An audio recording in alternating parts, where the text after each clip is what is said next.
কি হয়েছে? তেমন সিরিয়াস কিচ্ছু না। আর শ্বশুর জম পড়ে গেছে, স্বামী উত্তম মধ্যম মার খেয়েছে, শাশুড়ির হাত ভেঙেছে প্রায়, আর ননদের হাত পুড়ে বেহুশ হয়েছে। এবার আপনি বলুন, আপনার কোন সার্ভিস চাই? যা চাইবেন তাই পাবেন। হাত ভাঙা, হাত কাটা, মাথা ফাটা, বেল্টের ঘা, বন্দুকের গুলি, আগুনের তাপ, কোনটা চাই?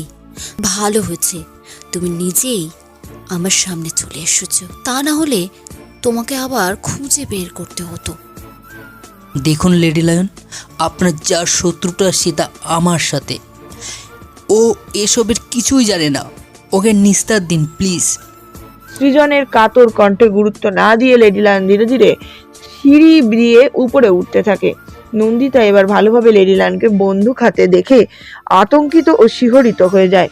শুধু ও একা নয়, সাথে আরো অনেকেই রয়েছে। যে নেহা এরকম কালো পোশাকে, আর তুমি বেঁচে আছো? নন্দিতা কাঁপা কাঁপা স্বরে কথাগুলো বলে এবং পিছন ফিরে পালানোর চেষ্টা করে, যা চূড়ান্তভাবে ব্যর্থ হয়। লেডি লায়ন নন্দিতার খোলা চুলের নিজের হাতে পেঁচিয়ে নিয়ে দাঁতে দাঁত পিষে বলে ওঠে, নেহা নয়, আমি লেডি লিওন। শুনেছিস? এই ভুল যেন দ্বিতীয়বার না হয়। সৃজন হাত জোর করে কাকুতি মিনতি করে। লেডি লায়ন, ওকে ছেড়ে দিন প্লিজ, ও তো কিছুই করেনি। কে বলেছে ও কিছু করেনি? ওই তো আমাদের বোমাকে ধাক্কা মেরে সিঁড়ি থেকে ফেলে দিয়েছিল। আমাদের বংশধর আর পৃথিবীর আলোই দেখতে পারলো না। দেবপ্রিয়া দেবী নিজে ফেঁসে এখন নন্দিতাকেও ফাঁসাতে উঠে পড়ে লেগেছেন। কি বলছেন আপনি? আমি করেছি? আপনি তো... নন্দিতা হতচকিত হয়ে নিজের কথা শেষ করে উঠতে পারে না। ব্যাস, অনেক হয়েছে ফ্যামিলি মেলোড্রামা। আমি জানি কে কি করেছিস। কারোর থেকে কোনো রকম ব্যাখ্যা আমি চাই না। আমার গর্ভের 3 মাসের সন্তানকে মেরে ফেলেছে, আমাকে সিঁড়ি দিয়ে ধাক্কা মেরে ফেলে দিয়েছিল। আমার সন্তান রক্তাক্ত হয়ে পৃথিবীর আলো দেখার আগেই শেষ হয়ে গেছে, নিশ্চিহ্ন হয়ে গেছে সে। আর কিচ্ছু না হোক, এর শাস্তি তো ওকে পেতেই হবে। লেডি লায়নের কঠোর স্বর নন্দিতার অন্তরাত্মা কাঁপিয়ে তোলে। ও ভয়ে ভয়ে বলতে থাকে, না না লেডি লায়ন, আমি কিচ্ছু করিনি, উনি সব মিথ্যা বলছেন। লেডি লায়ন নন্দিতার কথার কোনো পাত্তা না দিয়েই ওর চুল ধরে ঠেলে দেয় সিঁড়ির দিকে। নন্দিতা ভয়ে চেঁচিয়ে ওঠে। সৃজন ও দেবপ্রিয়া দেবী চোখ বন্ধ করে নেন। তবে কিছুক্ষণ বাদে, যখন আর কোনো শব্দ কর্ণকুহরে পৌঁছয়নি, তখন ওনারা দুজনেই চোখ খোলেন। নন্দিতাও অনুভব করে যে ও সিঁড়ি থেকে পড়ে যায়নি। ঘাড় হেলিয়ে ও দেখে লেডি লায়নের হাতটা শক্ত করে ধরে রেখেছে। সৃজন ও দেবপ্রিয়া দেবী হাঁপ ছেড়ে বাঁচে। তবে দেবপ্রিয়া দেবী মনে প্রাণে চান নন্দিতারও কোনো একটা ব্যবস্থা করুক লেডি লায়ন। তারা, নন্দিতাকে গিয়ে গাড়িতে বসাও, এবার আমাদের ফেরার সময় হয়ে গেছে। কিন্তু উত্তর পরে। ওকে, তারার মনে নন্দিতাকে বাঁচানো নিয়ে হাজারো প্রশ্ন থাকলেও সর্বসমক্ষে লেডি লায়নের বিরোধিতা না করে নন্দিতাকে সেনভিলার বাইরে নিয়ে যায়। নন্দিতাকে কোথায় নিয়ে যাওয়া হচ্ছে? সৃজন উত্তেজিত হয়ে প্রশ্ন করে উঠল। This is none of the your business. এটা অবশ্যই আমার ভাবার বিষয়, কেননা ও আমার বিবাহিত স্ত্রী। ওর জন্য তো আমার চিন্তা হবেই। আগে নিজেদের চিন্তা কর, কারণ একটু বাদেই তোদের নিতে আসবে স্বয়ং যমরাজ। কথাটা বলেই লেডি লায়ন সৃজনের বুকে সজোরে একখান লাথি মারে। মৃত নির্জীব সুব্রত বাবুর পাশে গিয়ে ছিটকে পড়ে ও। সকলে যেন ভিলা থেকে বাইরে চলে এসেছে। এবার কিছু ভয়ঙ্কর হতে চলেছে মনে হয়। দেবপ্রিয়া দেবী সদর দরজা ধাক্কিয়ে আকুল স্বরে প্রাণ ভিক্ষা চান। ম্যাম, তাহলে এদের এখন কি হবে? আমরা কি এদের এভাবে রেখে চলে যাব, নাকি অন্য কিছু ভাবছেন? কখনোই না, চালিয়ে দাও। বিড়বিড়িয়ে কথাটা বলে লেডি লায়ন সোজা গাড়িতে উঠে বসে। গৌতম খুব দুরন্দর ছেলে। লেডি লায়নের ঠোঁট নাড়ানো দেখেই বলে দিতে পারে যে ও কি বলতে চাইছে। আর সেখানে তো এত বড় একটা অর্ডার। ইনস্ট্রাকশন দিয়ে চলে গেল। গৌতম কি আর চুপ থাকতে পারে এই ইনস্ট্রাকশন শোনার পর? কোঠাবাড়িতে অগ্নিকাণ্ড ঘটানোর পর এমনই যেন ভিলাতেও গৌতম ও দলের মধ্যে সদস্যরা মিলে সেন ভিলাকে যৌতুক গৃহের মতন সাজিয়ে তুলল। শুধু কয়েক মিনিটের অপেক্ষার, এরপর যেন সেন ভিলায় আগুন জ্বলতে থাকে। দাউ দাউ করে জ্বলতে থাকা আগুনে একটু একটু করে ঝলসে যাচ্ছে নেহার জীবনের কারা, রক্ত আর অত্যাচারের দাতারা। দেবপ্রিয়া দেবী ও সৃজনের করুণ আর্তচিৎকার ভেসে আসছে বাইরে অবধি, যা পরিবেশকে রীতিমতন অশান্ত করে তুলেছে। লেডি লায়ন গাড়ির জানালা দিয়ে সেনভিলার ভয়ানক অগ্নিকাণ্ডের দৃশ্যটা অবলোকন করে চোখে পড়ে নেয় গগলস। গম্ভীর স্বরেও বলে ওঠে, গাড়ি স্টার্ট দাও, ফেরার সময় হয়েছে। নিজের প্রতি হওয়া অন্যায়ের প্রতিশোধ নিয়ে মনে চরম শান্তি অনুভব করে লেডি লায়ন। তবে হেডকোয়ার্টারে ফিরে থেকেই যে যার মতন বিশ্রাম নিতে চলে গেলেও তারা তখনও গুম মেরে বসেছিল। দেখেই মনে হচ্ছে মনে মনেও বেশ কুপিত। লেডি লায়নকে সামনে দেখতেই একবার সমস্ত ক্ষোভ উগড়ে দেয়। তারা লেডি লায়নের সাথে একদম শুরু করে থেকে ছিল।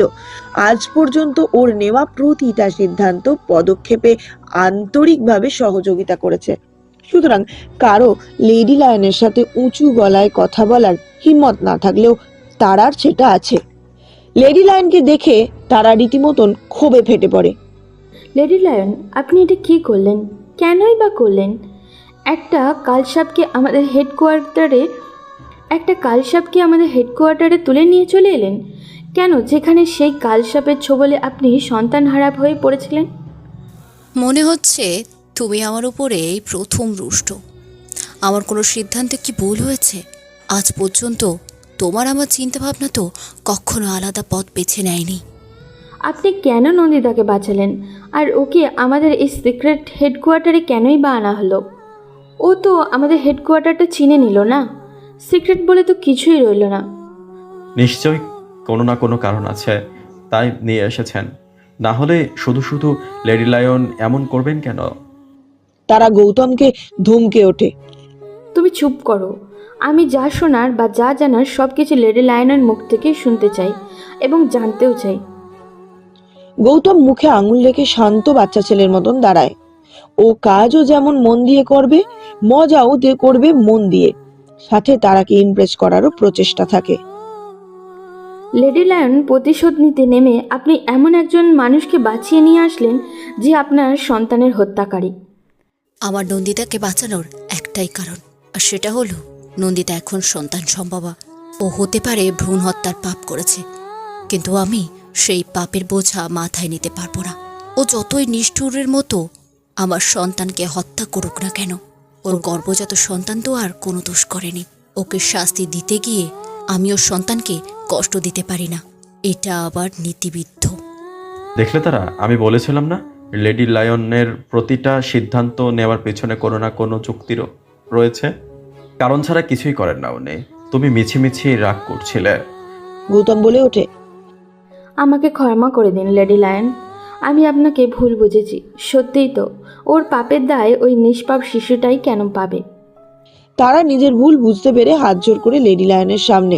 লেডি লায়ন ওর হাত দুটো ধরে বলে, এসব কি বলছো তারা? তোমার জায়গায় আমি থাকলে আমিও রেগে যেতাম। এখানে ক্ষমা চাওয়ার কি আছে? তাছাড়া তুমি ছিলে বলেই আমি এত দূর আসতে পেরেছি, সেটা শুধুমাত্র তোমার জন্য। আজ যে লেডি লিয়নকে তুমি সাহসের সাথে প্রশ্ন করেছো, সেই তোমাদের সাহায্য ছাড়া মেরুদণ্ড সোজা করে মাথা উঁচিয়ে দাঁড়াতে পারতাম না। তোমাদের কাছে তো আমি কৃতজ্ঞ। তোমরা না থাকলে আমি আমার সাথে হওয়া অন্যায়ের প্রতিশোধ নিতে পারতাম নাকি? লেডি লায়ন গৌতম ও তারার কাছে সাহায্যের জন্য ধন্যবাদ জানায়। এখন বুঝলাম লেডি লায়ন, কিভাবে তুমি এত বড় টিমের লিডার হলে। আজ আমার মনে হচ্ছে নেহাকে আমি আঘাত দিয়ে ভুল করিনি, বরং উচিত কাজই করেছি। না হলে কখনো লেডি লায়নের জন্ম হতো না। নন্দিতার লেডি লায়নের অহেতুক প্রশংসা শুনে দপদপ করে ওঠে তার মাথা, জ্বলে ওঠে তারা। তোমার গর্ভের সন্তান ভূমিষ্ঠ হওয়ার অপেক্ষা নন্দিতা, ততদিন আনন্দ করে নাও। এরপরে তোমাকেও শাস্তি পেতে হবে। তুমি একজন অপরাধী, খুনি। একটি নিষ্পাপ শিশুর ভ্রূণকে হত্যা করেছো তুমি। বিশ্বাস করো লেডি লায়ন, তোমার কোনো ক্ষতি করার কোনো ইচ্ছা আমার ছিল না। আমি তো জানতামই না যে সৃজন তোমার সাথে রীতিমতো ছলনা করে ডিভোর্স নিয়েছে। আর তোমার প্রেগন্যান্সিটা যে সত্যি এ বিষয়েও আমি জানতাম না। না, আমি জানতাম না। আমি বারবার চিৎকার করার পরেও তুমি জানতে না যে আমি মা? লেডি লায়ন থেমে যায়। পুরানো স্মৃতিমন্থনের ফলে শুধুই যন্ত্রণার উদ্রেক হয় ওর মনে।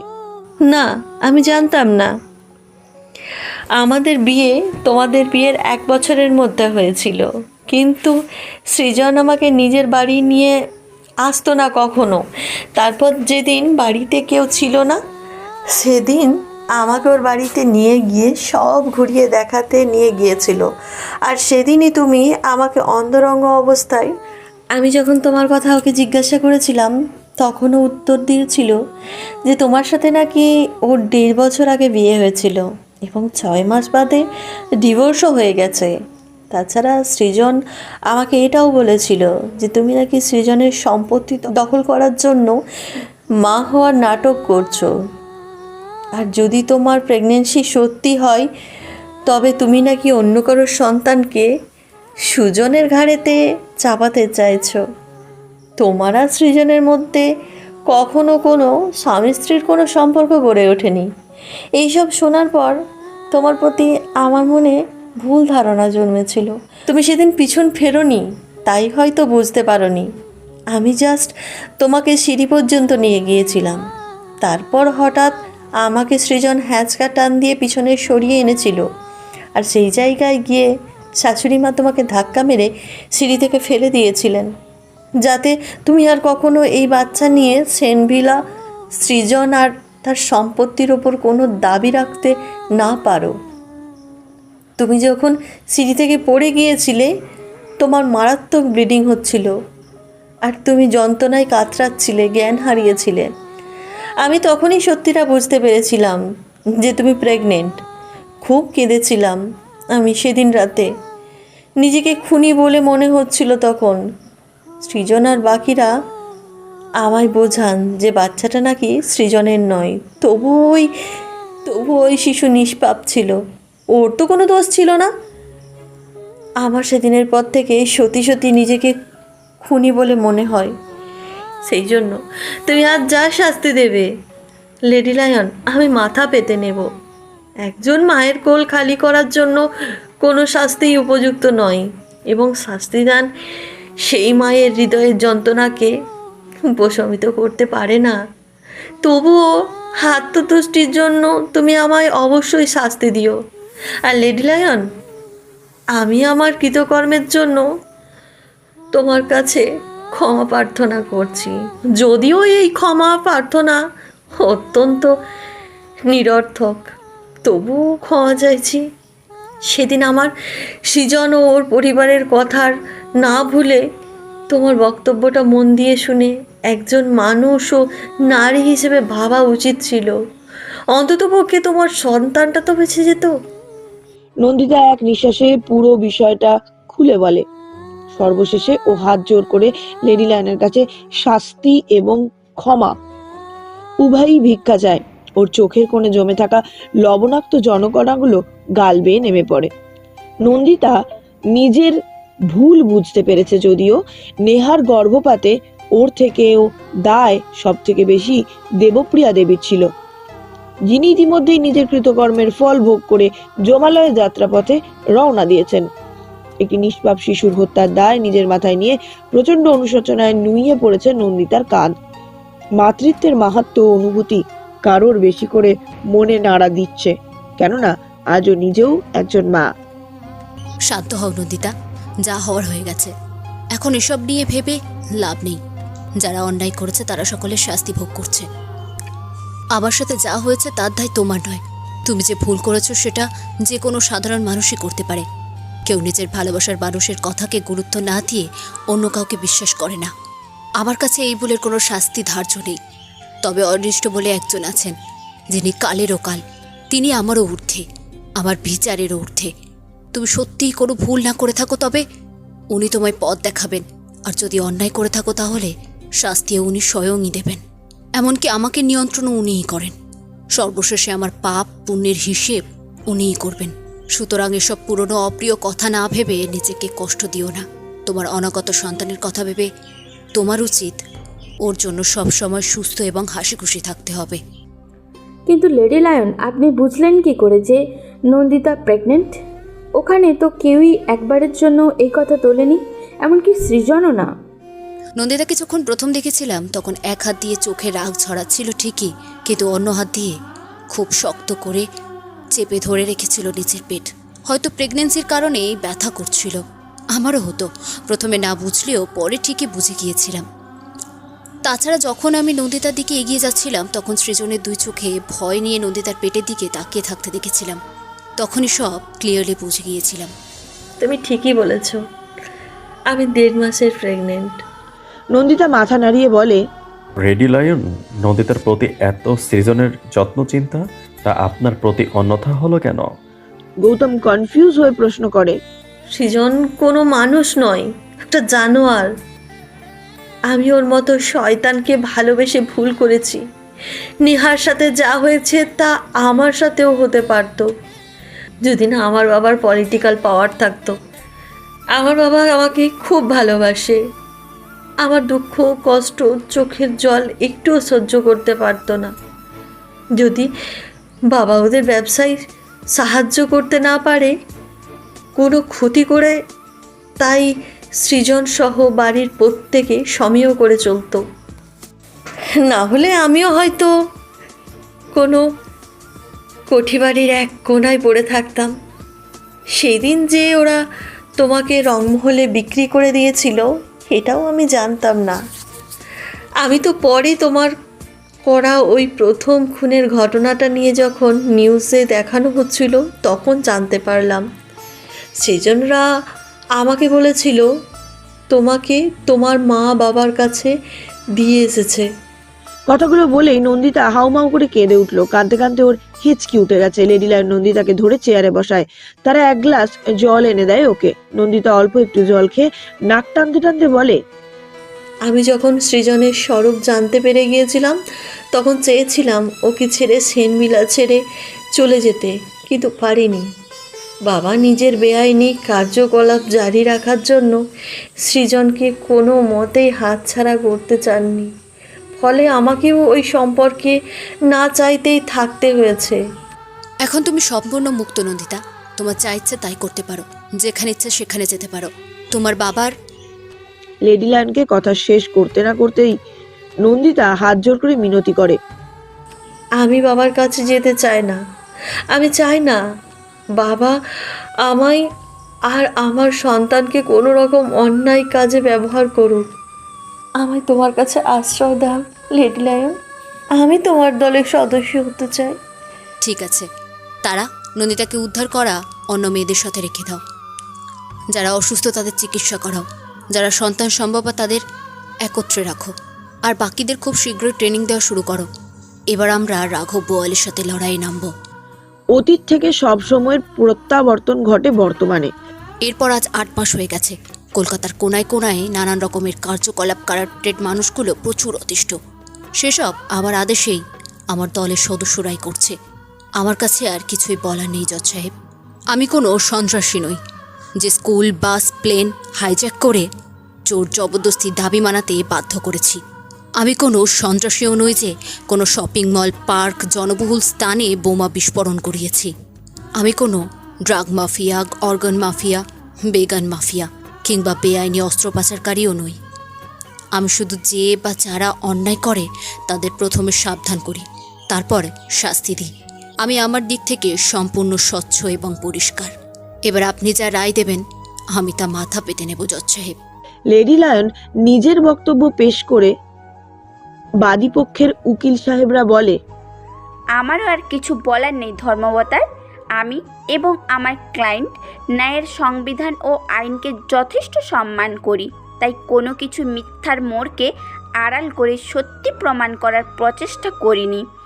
লেডি লায়ন ও ওনার দলের সদস্যদের চয়ন করার পথ হয়তো ভুল, কিন্তু ওনার উদ্দেশ্য কখনোই খারাপ ছিল না। এবার যা রায় দেবেন ইওর অনার। মানছি লেডি লায়নের উদ্দেশ্য সঠিক হলেও নিজের হাতে আইন তুলে নেওয়ার অধিকার ওনার নেই। আইনের চোখে উনি একজন অপরাধী। একটি কিংবা দুইটি নয়, উনি একাধিক হত্যা করেছেন। সংশোধনাগারে অগ্নিকাণ্ড ঘটিয়ে পালিয়েছেন, মন্ত্রী সমাবেশে বোমা বিস্ফোরণ ঘটিয়েছেন, স্বরাষ্ট্রমন্ত্রীর পুলিশ কমিশনার নিস্তার দেননি। ওনার তো ফাঁসি হওয়া উচিত। সরকারি উকিল মহাশয়ের কথা শুনে লেডি লায়ন মুচকি হেসে বলে, যাতে আপনারা নিজেদের কুকর্মগুলো করতে জারি করতে পারেন। লেডি লিওন মরলে খুব সুবিধা হয়, তাই না? সব থেকে বেশি সুবিধা আপনাদেরই মন্ত্রীমশাইয়ের। লেডি লায়ন মুচকি হাসি দেখে সরকারি উকিল মহাশয় অপ্রস্তুত হয়ে পড়েন। আইনের চোখ কি বিচার করবে উকিল সাহেব? তার চোখ তো কালো পট্টি দিয়ে বাঁধা, একেবারে মহাভারতের গান্ধারীর মতো। তিনি নিজের তপস্যা ভঙ্গ করে যদি 100 পুত্রকে সঠিক পথ নির্বাচন করা শেখাতেন, তাহলে কুরুক্ষেত্রের যুদ্ধ হতো না। আর এখানেও যদি আইনের চোখ বাঁধা না থাকতো, তাহলে তার হাতে থাকা দাড়িপাল্লা আজ সত্য ও মিথ্যার বদলে ক্ষমতা ও নিঃসাহসের পরিমাণ করা হচ্ছে, সেটা বুঝতে পারত। আজ আর সত্যের পাল্লা অধিক ভারী নয় ক্ষমতা আর টাকার থেকে। যদি ওই আইনের চোখ খোলা থাকতো, তবে আর আজ লাখ লাখ মেয়েদের এই সমাজে অবহেলিত হতে হতো না। হাজার হাজার নিষ্পাপ শিশুরা জন্মের পর মায়ের কোলে যেত, পাচারকারীদের হাতে যেত না। দরিদ্র অসহায় মানুষদের ঠকিয়ে ইনিয়ে বিনিয়ে তাদের শেষ সম্বলটুকু হাতিয়ে নেওয়া হতো না। আমাদেরও এভাবে অস্ত্র হাতে ঘুরে বেরিয়ে খুন করতে হতো না। আমরাও সুখে শান্তিতে নিজেদের জীবন কাটাতে চেয়েছি, কিন্তু আপনাদের অন্ধ আইন আর পচে যাওয়া সমাজ আমাদের এক মুহূর্তও শান্তিতে বাঁচতে দেয়নি। জয়িতা জর্জ সাহেবের উদ্দেশ্যে উত্তেজিত হয়ে বলে, শান্ত হও জয়িতা, আইনের চোখ অন্ধ, কিন্তু আমাদের লেডি লায়নের নয়। তারা জয়িতার কাঁধে হাত রেখে ওকে শান্ত করে। ইওর অনার, আজ আপনার রায় যাই হোক, আমরা সবাই তা মাথা পেতে নিব, কিন্তু আমাদের কর্তব্য মরার আগে পর্যন্ত আমরা পালন করতে থাকব। আপনাদের হাতে শুধুমাত্র বিব্বি এর প্রথম দলের সদস্যরা বন্দী আছে, কিন্তু লেডি লায়নের তৈরি করা অন্য দলগুলো এখনও কলকাতা শহরের আনাচে কানাচে লুকিয়ে আছে। তারা ধারাবাহিকভাবে নিজেদের কাজ চালিয়ে যাবে। জর্জ সাহেব, আপনি আমাদের ফাঁসি দিন বা যাবজ্জীবন এই শহরে আমাদের কোনো কাজই কিন্তু আটকে থাকবে না। গৌতম নির্ভয়ে বলে, হ্যাঁ, আমরা আমাদের কোনো কর্তব্য ছেড়ে পালাবো না। কাউকে আটকে রাখতে পারবে না আমাদের। দলের প্রত্যেকটা সদস্য উত্তেজিত হয়ে বলে ওঠেন, warder, silence in the court please. ধর্মাবতার হাতুড়ি ঠুকে সকলকে আদালতের শৃঙ্খলা ও নিয়ম নীতি মানতে নির্দেশ দেন। ধর্মাবতার আরও বলেন, লেডি লায়ন, আপনি আজ যা করেছেন তা সত্যিই আমাদের সমাজের হিতের জন্য করেছেন, তবে আপনার নির্বাচন করা পথ ভুল। আপনি অস্ত্র তুলে নিয়েছেন এবং বহু হত্যাও করেছেন, যা আপনি নিজের মুখে স্বীকার করেছেন। সুতরাং আপনার উদ্দেশ্য যতই পবিত্র থাকুক, আইন নিজের হাতে তুলে নিয়ে আপনি অন্যায় করেছেন। অন্যায়? হ্যাঁ, অন্যায় করেছি বটে। একা লড়তে নেমে চলার পথে কিছু মানুষের সহযোগিতা পেয়েছি, তবে দলে দলে যদি জনতা কাটারি হাতে আপনাদের আইনের বিরুদ্ধে যুদ্ধ ঘোষণা করে, তখন কি করবেন? এমন আদালতে এনে বুঝি দোষী সাব্যস্ত করে বিচার করবেন? একটা কথা আপনারা সব সময় ভুলে যান, আইন মানুষের জন্য, মানুষ আইনের জন্য নয়। আমাকে ধরার পিছনে, আমার দোষগুণ বিচার করার পিছনে এতগুলো সময় অপব্যবহার না করে আইনের রক্ষক হয়ে যারাই ভক্ষক হয়ে উঠছে, তাদের দমন করলে একটু বেশি ভালো হতো। যাকে আপনারা যা করবার করবেন, আপনারা যা করতে পারবেন না বা করতে পারবেন না, সেটা করার জন্য তো লেডি লিওন আছেই। সমস্ত তথ্য, প্রমাণ ও সাক্ষ্যের ভিত্তিতে লেডি লায়ন ও তার দলের সদস্যদের যাবজ্জীবন সশ্রম কারাদণ্ডের আদেশ দেওয়া হলো এবং পুলিশকে আদেশ করা হচ্ছে যে যত শীঘ্রই সম্ভব লেডি লায়নের হেডকোয়ার্টার সহ অন্যান্য দল গোষ্ঠী খুঁজে বার করার। This case is dismiss. George সাহেব হাতুড়ি ঠুকে উঠে দাঁড়ান। সকলে ওনার সম্মানার্থে উঠে দাঁড়ায়। জর্জ সাহেব চলে যেতেই অফিসাররা লেডি লায়ন এবং বাকি দলের সদস্যদের কোর্ট রুম থেকে বাইরে নিয়ে যাওয়ার প্রস্তুতি নিতে থাকে। সরকারি উকিল মহাশয় আদালতের রায়ে একেবারে খুশি হতে পারছেন না। উনি বিড়বিড়িয়ে বলে ওঠেন, এ কেমন বিচার হলো? এর তো ফাঁসি হওয়া উচিত। একের অধিক মানুষের খুনি কিনা যাবজ্জীবন শাস্তি পাবে। দেখলেন তো উকিল সাহেব, আপনাদের আইনে কত খামতি আছে। এত বড় মাফিয়া কিনা যাবজ্জীবন দেওয়া হলো। So sad. তবে আমারই ভালো হলো, সংশোধনাগারে গিয়ে একটু বিশ্রাম করতে পারবো, তারপর না হয় আবার কাজে ফেরত আসবো। সরকারি উকিলের মুখের করুণ অবস্থা দেখে লেডি লায়ন বলে ওঠে, মানেটা কি? আপনাকে আদালতে শাস্তি দিয়েছে ইউরোপ ট্যুরে মানেটা কি? আপনাকে আদালত শাস্তি দিয়েছে ইউরোপ ট্যুরে পাঠাননি যে আনন্দ উল্লাস করবেন। লেডি লায়নের আনন্দ দেখে সকলে তো হতবাক। অবাক হয়ে উকিল সাহেব বললেন, আমার জীবনের 25টা বছর যে কারাগারে বন্দি ছিলাম, তার কাছে এই কারাগার কিচ্ছু নয়। তবে আজ আসি উকিল সাহেব, আপনি আপনার প্রফেশন ছাড়বেন না, আর আমিও মাফিয়া পথ থেকে সরছি না। বেঁচে থাকলে আবারও দেখা হবে, আসি। লেডি লায়ন হাত জোর করে বিদায় জানায় সরকারি উকিলকে। পাশ থেকে মহিলা কনস্টেবলটি গম্ভীর স্বরে বলে ওঠেন, চলুন, সময় নষ্ট হচ্ছে। হ্যাঁ চলুন চলুন, বাইরের সাংবাদিকরা আমার ছবি তুলবে বলে উন্মুক্ত হয়ে রয়েছে, ভালো করে পোজ দিতে হবে তো। লেডি নিজের হ্যান্ডকাপ বাঁধা হাতটা দিয়ে নিজের চোখে মুখে আসা চুলগুলো ঠিক করে নেয়। লেডি লায়নকে কোর্টরুমের বাইরে আনা হতেই জনতা উচ্ছ্বাসে আনন্দে উল্লাসে চিৎকার করে ওঠে। চেঁচিয়ে চেঁচিয়ে সকলে লেডি লায়নের জয় জয়কার করতে থাকে। অফিসাররা লেডি লায়ন আর ওর দলের সদস্যদের যথা তাড়াতাড়ি সম্ভব গাড়িতে তুলে এখান থেকে বেরোতে চায়। বলা যায় না এই ক্রিমিনালগুলো হয়তো পুলিশের ওপরে হামলা চালিয়ে এখান থেকেই পালালো। দেখতে না দেখতেই কোর্ট চত্বরে উপচে পড়ে সাংবাদিকদের ভিড়। অফিসারেরা ওদের ঘেরাটোপ অতিক্রম করে পুলিশ জিপ অবধি পৌঁছতে পারে না। সাংবাদিকদের একের পর এক প্রশ্নের জেরবার করে তুলেছে পুলিশ বাহিনী। তবে সাংবাদিকদের ক্যামেরার সামনে লেডি লায়ন আর ওর দল বেশ আনন্দিত, হাত নাড়িয়ে নাড়িয়ে হাসি মুখে ছবি তুলছে। ওদের এহেন কাণ্ড দেখে একজন পুলিশ কনস্টেবল মুখ বেঁকিয়ে বলে উঠল, উল্লাস দেখো না, যেন যুদ্ধ জয় করছে, আর এমন ভাবে হাত নাড়িয়ে নাড়িয়ে ছবি তুলছে যেন কোনো বড় রাজকার্য করেছে। সমাজের নোংরা পাঁক পরিষ্কার করাটা কি কম বড় কাজ কনস্টেবল ম্যাম? ভুলে যাবেন না, আমরা আপনাদের কাজে অনেক সাহায্য করে দিয়েছি। সেটা আসলে অপরাধী ধরেই শাস্তি দেওয়া হোক বা নিজে থেকেই ধরা দেওয়া হোক, বেশি বিদ্রূপ করতে যাবেন না। আপনাদের কাজ যেমন সহজ করতে পেরেছে ঠিক তেমনি কঠিনও করতে পারি, তাই সাবধান। লেডি লায়নের কটাক্ষে কনস্টেবলটির মুখ চুপসে যায়। বাদীপক্ষের উকিল সোহনা এসে লেডি লায়নকে জড়িয়ে ধরে অভিবাদন জানিয়ে বলে, তুই আমার বোনের জন্য এত পাল্টে গেলি নেহা। ওই তো আমার সেখানে লড়াই করতে, যদি মেহু আমার পাশে না থাকতো তাহলে আমি কোথাও পাচার হয়ে যেতাম। লেডি লায়ন নির্লিপ্ত কণ্ঠে বলে, সত্যি আজ তুই বাঘিনী হয়ে উঠেছিস, এটারই প্রয়োজন ছিল। এবার তুই সমাজের সাথে সাথে নিজের জন্যও লড়বি। ওই যে মহাভারতে দুর্যোধন বলেছিল না, বিনা যুদ্ধে নাহি দিব সুচাগ্র মেদিনী। তুইও লড়াই না করে হার মানবি না, হেরে গেলেও না। হার স্বীকার করে নেওয়া আর হেরে যাওয়াতেও পার্থক্য আছে। সোহনা লেডি লায়নের মনে বিপুল আত্মবিশ্বাস ভরে দেয়।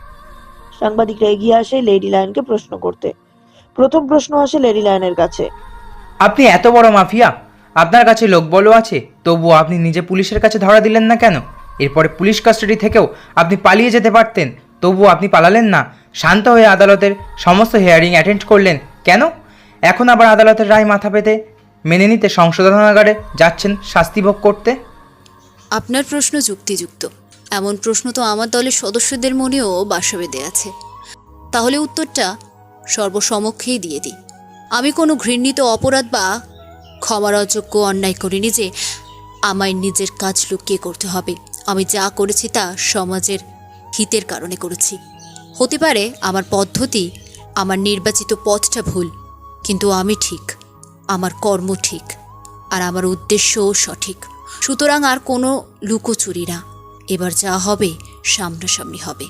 এতদিন লেডি লিওন আড়ালে থেকে সাবধান করে এসেছে, এবার সামনে থেকে, এবার যা করার সামনে থেকে করবে। যদি শুধরে যায় তো ভালো, নইলে আমি জানি কিভাবে সকলকে শুধরাতে হয়।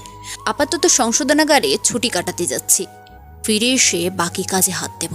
তখন যদি শহরের অলিতে গলিতে পাক আর চোখে পড়ে, পরিণামে হসপিটালের আর কোনো ওয়ার্ডের দায়িত্ব শেষ হলেও মর্গের ঠান্ডা ড্রায়ারগুলোর কাজ শেষ হবে না। ভগবান কৃষ্ণ যেমন হাজারটা চেষ্টা করেও কংস মামাকে হত্যা করতে পারেনি, ঠিক তেমনই লেডি লিওনকে আটকে রাখার ক্ষমতা কারাগারের এই দুনিয়ার তৈরি হয়নি। যখন সমাজে আমার প্রয়োজন পড়বে তখন আমি ঠিকই ফিরে আসব।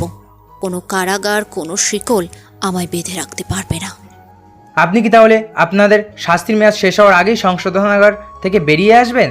কারণ আপনি জেলে যাচ্ছেন, করাপশন বন্ধ তো হবেই না, উল্টে যা বন্ধ হয়েছিল তা আবারও চালু হতে পারে নতুন করে। সাংবাদিকরা দ্বিতীয়বারের জন্য প্রশ্ন করেন। আমি জেলে যাচ্ছি, লেডি লিওন নয়। সকল সাংবাদিক একত্রে প্রশ্ন করে ওঠেন। আসলে আপনারা ভেবেছেন লেডি লিওন একজন মানুষ, অর্থাৎ আমি, আর আমায় বন্দি করতে পারলে সব থামানো সম্ভব। এটা আপনাদের সব থেকে বড় ভুল ভাবনা। পুরাকালে রাজাদের পালন করা নিয়ম আমি মানি না। রাজা বন্দি হলে তার সিপাহীরা মাথা নত করে আত্মসমর্পণ করত তখন। এখন রাজা বন্দি হলেও সিপাহীরা নিজেদের কাজ ঠিকই জারি রাখে। লেডি লিওন কোনো একজন রক্তে মাংসে গড়া মানুষ নয়, একটা সত্তা, অস্তিত্ব, তেজ, ঊর্জা, যা প্রত্যেকটি মানুষের মধ্যেই থাকে। নিপীড়ন, অত্যাচার, অবহেলা, লাঞ্ছনা, প্রবঞ্চনা, প্রতারণা যখন সহ্যের সীমানা পের হয়ে সমুদ্রের প্রকাণ্ড ও জলোচ্ছ্বাসের রূপ নেয়, তখন সেই প্রত্যেকটি নিপীড়িত, অত্যাচারিত, অবহেলিত মানুষগুলোর অনন্তে জেগে ওঠে এক লেডি লিওন। আর লেডি লিওনের জন্মই হয়েছে সমাজের দুর্গন্ধযুক্ত কুষ্ঠরোগে আক্রান্ত অঙ্গগুলোকে উপড়ে ফেলার জন্য। ওই যে ডাক্তারে বলেন না, ইনফেকশন যাতে রোগীর শরীরে ছড়িয়ে যেতে না পারে, তার জন্য রোগীর সেই ইনফেকশনে জর্জরিত অঙ্গটিকে উচ্ছেদ করা প্রয়োজন। এই সিদ্ধান্ত ওই আক্রান্ত মানুষটির হিতের জন্য নেওয়া হয়ে থাকে। ঠিক তেমনই সমাজে একটা অঙ্গের ইনফেকশন যাতে অন্য অঙ্গে ছড়িয়ে না পড়ে, অন্যদের ক্ষতিগ্রস্ত করতে না পারে, তাই সেই অঙ্গটিকে উচ্ছেদ করা অতি আবশ্যক। আর এই সমাজের অঙ্গ কারা? আমরা, সমাজে বসবাসকৃত মানুষরা। সুতরাং সমাজকে সুস্থ রাখার জন্য সেই ইনফেকশন আক্রান্ত মানুষদের বিরুদ্ধে প্রতিবাদ স্বেচ্ছায় হওয়াটাই প্রয়োজন। অন্য লেডি লিওন নিজের কাজ সর্বদা জারি রাখবে। তবে যদি কখনো আমার প্রয়োজন হয় তাহলে অবশ্যই আমি ফিরে আসব। কোনো কারাগার, কোনো শিকল এত ক্ষমতা নেই যে লেডি লিওনকে আজীবন বন্দি করে রাখতে সক্ষম হবে। লেডি লায়ন গড় গড় করে নিজের বক্তব্য জনসম্মুখে পেশ করলেন। লেডি লায়ন সহ সকল দলের সদস্যদের পুলিশ ভ্যানে তোলা হলো। লেডি লায়ন সকল জনতাদের উদ্দেশ্যে বললেন, অন্যায়ের বিরুদ্ধে প্রথমে প্রতিবাদ করো, তবে না অপরাধের প্রতিরোধ করা সম্ভব। পুলিশ ভ্যান কোর্ট চত্বর থেকে বেরিয়ে সংশোধনাগারের পথে রওনা হয়। সংশোধনাগারের পোশাক পরিধান করে লেডি লায়ন ও তার দলের মহিলা সদস্যদের এবং পুরুষ সদস্যদের ভিন্ন ভিন্ন সংশোধনাগারে পাঠানো হয়। কনস্টেবল সকলকে তাদের সেলে নিয়ে যায়। দেখতে দেখতে বেশ কিছুদিন কেটে গেল সেই সংশোধনাগারে। এখানে কি আমাদের রান্না করে খেতে হবে লেডি লায়ন? শুনেছি সশ্রম কারাদণ্ডে নিজের কাজ নিজেকেই করতে হয়। জয়িতা প্রশ্নের উত্তর দেয় লেডি লায়ন। ঠিকই বলেছ, নিজের কাজের সাথে সাথে আরও অনেক কাজই করতে হয়। সংশোধনাগারে যাতে ভালো কাজ করবে, ভালো ব্যবহার করবে, তত তাড়াতাড়ি এখান থেকে মুক্তি পাওয়া সম্ভব। আমাদের উপরে কনস্টেবল সর্বক্ষণ নজর রাখবে। আমাদের গতিবিধির সমস্ত খবরাখবর জেলারকে দেবে। তখন জেলারের সুপারিশে আমাদের শাস্তির মেয়াদ কম হয়। লেডি লায়ন, আমরা যা করেছি নিজের ইচ্ছায় করেছি, কেউ বাধ্য করেনি বা আমাদের উপর কোনো প্রকার চাপ সৃষ্টি করেনি। এমনকি আমরা আমাদের কাজ করেও খুশি। তবুও জেলে আসা, এখন এখানে থাকার সিদ্ধান্ত কেন নিলেন? মানছি আমরা এখানে আছি বলে কোনো কাজ থেমে থাকবে না, তবু আমরা এখানে বন্দি থাকবো কেন? তারা দ্বিধান্বিত হয়ে জিজ্ঞাসা করে, প্রথমে তুমি বলো তারা, তুমি আমার বন্ধু হয়েও আমায় আপনি আজ্ঞে করো কেন? আমি তোমায় বারবার বারণ করেছি যে আমায় আপনি বলে ডাকার কোনো প্রয়োজন নেই। দলের প্রধানকে সম্মানের সাথে সম্বোধন করাটাই নিয়ম। যদি আমি এই নিয়ম না মানি তাহলে অন্যরা কী শিখবে? তারা কখনো কি সম্মান দেবে আপনাকে? তুমি বললে অসম্মান আর আপনি বললে সম্মান, এই ভাবনা তো নিছকই মূর্খতা। সম্মান অসম্মানের সম্বোধন না, আচার ব্যবহারে প্রকাশ পায়। হ্যাঁ, সেটা হয়তো ঠিক, তবে বন্ধুত্ব সম্পর্কেও সম্বোধনের নিরিখ ব্যক্ত হয় না। আসল তো হলো বিশ্বাস, যেটা আমাদের উভয়ের মনে উভয়ের জন্যই বিদ্যমান। এবার বলুন, আমরা আমাদের বিবেকের কাছে তো স্বচ্ছ ও পরিষ্কার, তাহলে অযথা সংশোধনাগারে থেকে শাস্তি ভোগ করব কেন? যে জীবন ধারণ করে তাকে একদিন না একদিন মৃত্যু অবশ্যই বরণ করতে হয়। পুরনো ধ্বংস হয়ে নতুনের আবির্ভাব ঘটবে। পরিবর্তনই আমাদের জীবনের অন্যান্য সত্য। এটা সৃষ্টির নিয়ম, এই জগৎ সংসারের নিয়ম। বিবি টিম হয়তো আমরা তৈরি করেছি, তবে চিরকাল আমরা এই দুনিয়ায় থাকব না। কালের নিয়মে যে পঞ্চভূত দ্বারা সৃষ্টি হওয়া আমাদের শরীর ধারণ করছি, সেই শরীর পঞ্চভূতেই মিলিয়ে যাবে, আর আমরা সেই শরীর ত্যাগ করে অন্যত্রে চলে যাব। তখন সমাজে নিজেদের টিকিয়ে রাখা এবং এই দলের কাজ জারি রাখা কৌশল এবং শিক্ষা পরবর্তীতে আয়ত্ত করতে হবে। তাদের আড়াল থেকে শেখানোটাই আমাদের অন্যান্যতম প্রধান কাজ। অভিজ্ঞদের নিজেদের অভিজ্ঞতা নবজাতদের প্রধান প্রেরণ করে শিক্ষাদান করার প্রয়োজন। আজ এই লেডি লিওন হয়তো আছে, কাল নাও থাকতে পারে। আমার পরে যে পরবর্তী লেডি লিওন, তাকে আগেভাগেই তৈরি করতে হবে। আমাদের জীবনে যতই শিক্ষা থাকুক না কেন, আমাদের প্রকৃত শিক্ষাগুরু সময়।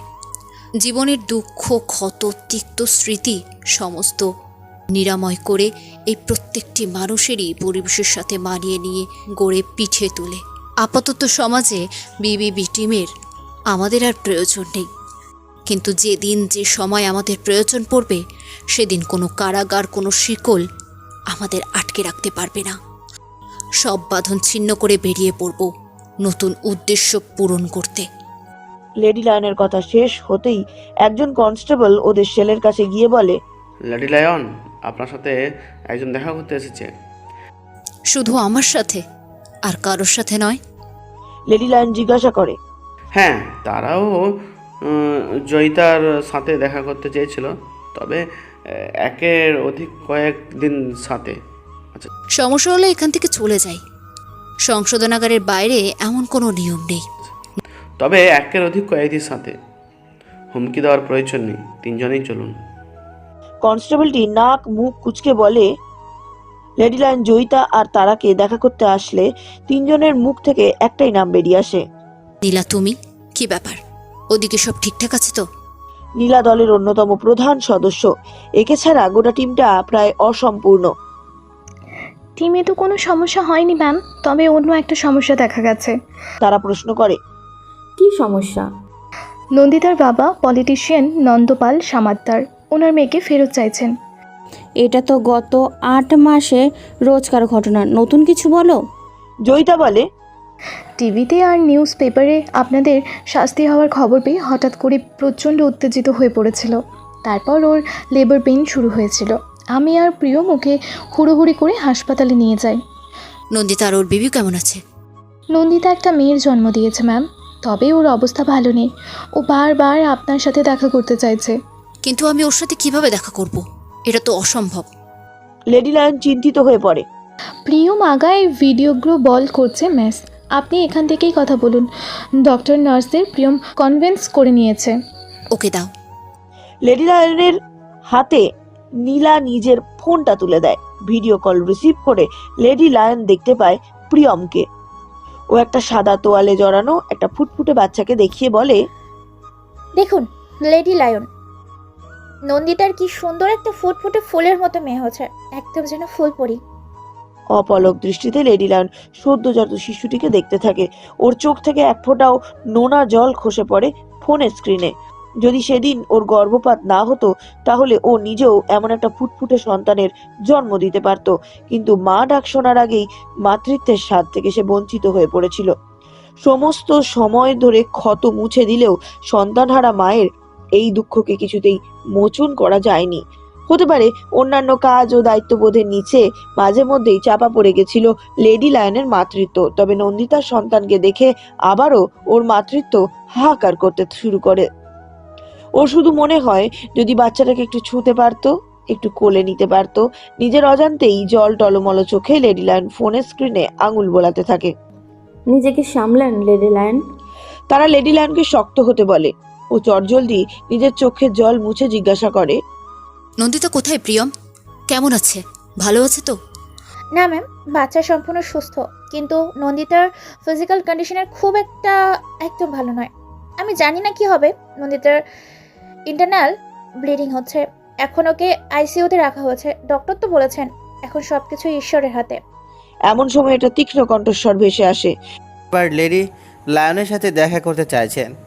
আমার মনে হয় না উনি আর বেশিক্ষণ সারভাইভ করতে পারবেন বলে। নন্দিতার সাথে আমার কথা বলার ব্যবস্থা করে দাও প্রিয়ম, আমি ওর সাথে কথা বলতে চাই। Yes ma'am. Doctor, lady lion video কলে আছেন, উনি পেশেন্টের সাথে কথা বলতে চান। প্রিয়মের কথা শুনেই ডক্টর আমতা আমতা করে বলেন, এভাবে ফোন কলে পেশেন্টের কন্ডিশন প্রচণ্ড সিরিয়াস। প্লিজ ডক্টর, কখন কি হয় বলা যায় না। তাছাড়া পেশেন্ট নিজেও চাইছে ম্যামের সাথে কথা বলতে। প্লিজ বাধা দেবেন না। ওকে, ফোন নিয়ে আইসিইউতে যান, তবে চেষ্টা করবেন ধীরে সুস্থে কথা বলতে। পেশেন্ট যেন উচ্চরিত না হয়।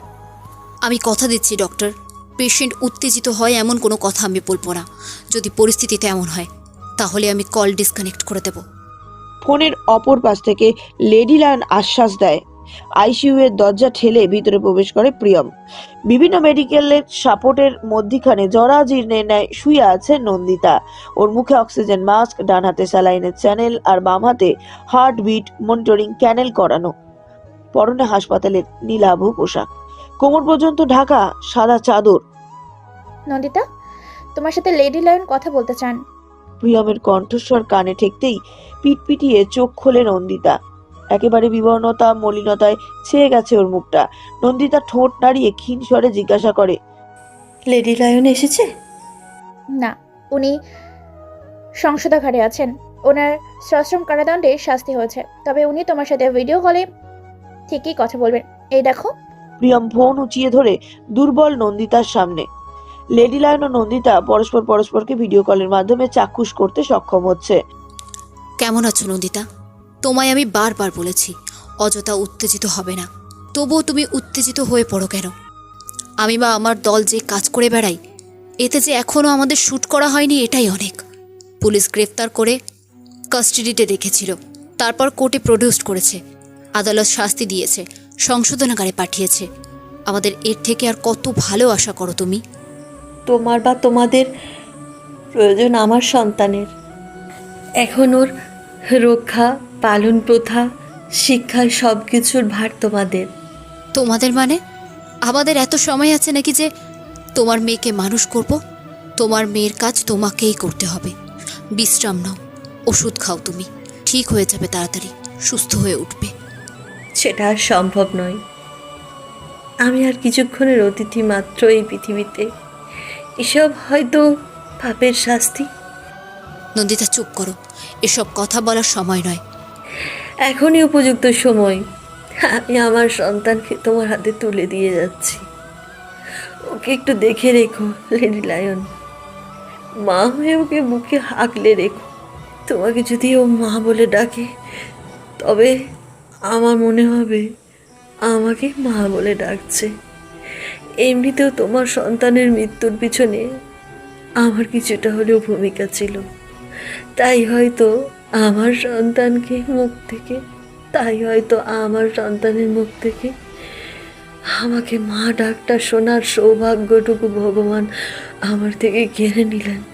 কিন্তু তুমি যে অন্যায় করনি সেটার থেকেই প্রমাণ হয় যে ভগবান তোমার কোল শূন্য করেও আবার কোল ভরিয়ে দিল। কথাগুলো বলতে বলতে ক্রমশ নন্দিতার শ্বাসকষ্ট শুরু হয়। অক্সিজেন মাস্ক থাকা সত্ত্বেও নন্দিতার শ্বাস নিতে বেশ কষ্ট হচ্ছে। নন্দিতা থামো, তুমি অসুস্থ। আমি মৃত্যু পথযাত্রী লেডি লায়ন। আমায় প্রতিশ্রুতি দাও তুমি আমার মেয়ের যথাযথ শিক্ষা ও আশ্রয়ের ব্যবস্থা করবে, সর্বক্ষণ ওকে রক্ষা করবে।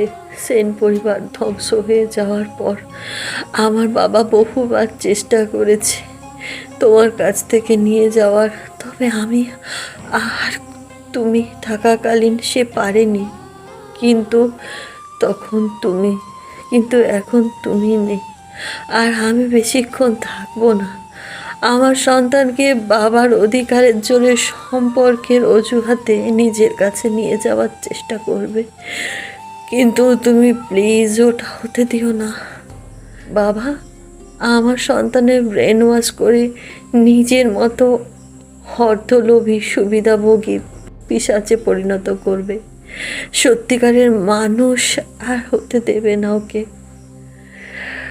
আর আমার এটাই শেষ ইচ্ছা লেডি লায়ন, আমার সন্তানকে প্রকৃত মানুষ হিসেবে দেখার। ঠিক তোমার মতো। আমায় কথা দাও লেডি লায়ন, আমায় কথা দাও। নন্দিতা প্রচন্ড জোরে জোরে শ্বাস নিচ্ছে, চাদর মুঠোয় চেপে ধরে ছটফট করছে ও। সবটা দেখে লেডি লায়ন চিৎকার করে ওঠে। প্রিয়ম, ডক্টর ডাকো, নন্দিতার শরীর ক্রমাগত খারাপ হচ্ছে।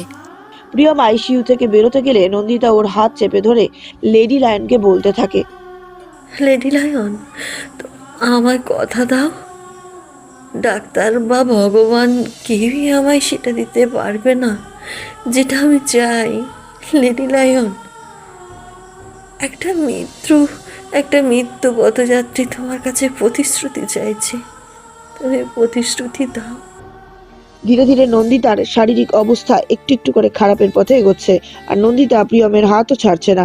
একজন মুমূর্ষু অসুস্থ মহিলার তো আর মারামারি করা যায় না। আর কোনো উপায় না পেয়ে প্রিয়ম সেখানে দাঁড়িয়ে থেকেই চিৎকার করে ওঠে, ডক্টর, নার্স, প্লিজ কেউ আসুন, পেশেন্টের কন্ডিশনের ডিটোরিয়েট করছে। Nurse, doctor, please help. Nandita প্রতি মুহূর্তে একই কথা বলতে বলতে হাঁপিয়ে উঠেছে, কাশি আরম্ভ হয়ে গিয়েছে। তবুও জড়ানো গলায় ক্ষীণ স্বরেও বলে চলেছে, আমার প্রতিশ্রুতি দাও লেডি লায়ন। লেডি লায়ন বোঝে নন্দিতাকে থামাতে হলে ওকে প্রতিশ্রুতি দিতেই হবে। তাছাড়া লেডি লায়ন তো অনেক আগেই এই প্রতিজ্ঞা করে নিয়েছে, সমাজের নির্দোষ নিষ্পাপ মানুষদের সে রক্ষা করবে। সেখানেই তো শিশু সদ্যজাত একজন মৃত্যু পথযাত্রীর কাছে সন্তান রক্ষার প্রতিশ্রুতি চাইছে আকুল ভরে। এ তো ভুল নয়, নন্দিতা নিজের পাপ খণ্ডন করেই ফেলেছে ইতিমধ্যে। এছাড়া মৃত্যুর পর মানুষের দোষ গুণ সমস্তই মাপ হয়ে যায়, মৃত মানুষকে কোনো শাস্তি দেওয়া যায় না, এবং এই মৃতের সেটা প্রাপ্যও নয়। সুতরাং লেডি লায়নকে এই গুরুদায়িত্ব নিজের কাঁধেই তুলে নিতে হবে। আমি তোমায় কথা দিচ্ছি নন্দিতা, তোমার সন্তানকে নিজের সন্তানের মতো আগলে রাখবো, আর কখনো কোনো ক্ষতি হতে দেব না।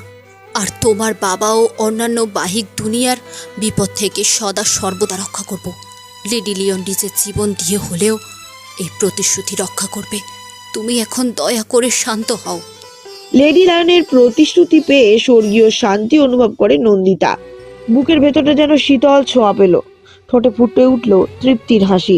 ধীরে ধীরে চোখ দুটো বন্ধ হয়ে যায় নন্দিতার। আর কিছুক্ষণ বলার পর শোনার আর ক্ষমতা নেই ওর, এবার কেবল শান্তিতে ঘুমানোর পালা। হঠাৎ একটা অদ্ভুত শব্দ আসে, প্রিয়ম শুনতে পায়। নন্দিতার হার্টবিট মনিটরিং মেশিনের ওপর চোখ রাখে। নন্দিতার হৃদস্পন্দন থেমে গিয়েছে। প্রিয়মের চেহারায় নেমে আসে অন্ধকার। ডক্টর, নার্স ইতিমধ্যেই পৌঁছে গিয়েছেন আইসিইউ রুমে। ডক্টর মুহূর্তেই বুঝে যান ঘটনাটা। উনি নির্লিপ্তভাবে এবং নির্লিপ্ত কণ্ঠে বলে ওঠেন, পেশেন্ট ইজ ডেড। তুমি পেশেন্টকে এখান থেকে অন্য রুমে নিয়ে গিয়ে অবজারভেশনে রাখো 4 ঘন্টা। তারপর 4 ঘন্টা পরে আমাকে জানাও। অনেক ফর্মালিটিস আছে, সেগুলো কমপ্লিট করে ওনাদের বডি হ্যান্ডওভার করতে হবে। নার্সকে ইনস্ট্রাকশন দিয়ে ডক্টর আইসিইউ রুম থেকে বেরিয়ে চলে যান। Yes sir. নার্স ডক্টরের কথা মতন কাজ শুরু করে দেয়। নন্দিতার মুখের অক্সিজেন মাস্ক, হাতের সেলাইন চ্যানেল, হার্টবিট মনিটরিং ক্যানেল সব একে একে খুলে ফেলা হলো। অবশেষে ওর কোমর পর্যন্ত ঢাকা সাদা চাদরটা টেনে তুলে পুরো শরীর আবৃত করে রেখে নার্স চলে যায় স্ট্রেচার ও অন্যান্য নার্সদের ডাকতে। প্রিয়ম ধীর পায়ে বেরিয়ে আসে আইসিইউ রুম থেকে। লেডি লায়ন ফোনের অপর পাশ থেকে অনবরত প্রশ্ন করেই চলেছে, প্রিয়ম কি হয়েছে? ডক্টর কি বললেন? নন্দিতা কি করতে এখন? প্রিয়মের আঙুল লেগে মিউট হয়ে গেছিল, তাই ডক্টরের বলা কোনো কথাই লেডি লায়ন শুনতে পায়নি। প্রিয়ম মিউট অফ করে লেডি লায়নকে নন্দিতার মৃত্যু সংবাদটা দিলে ও স্তব্ধ হয়ে যায়।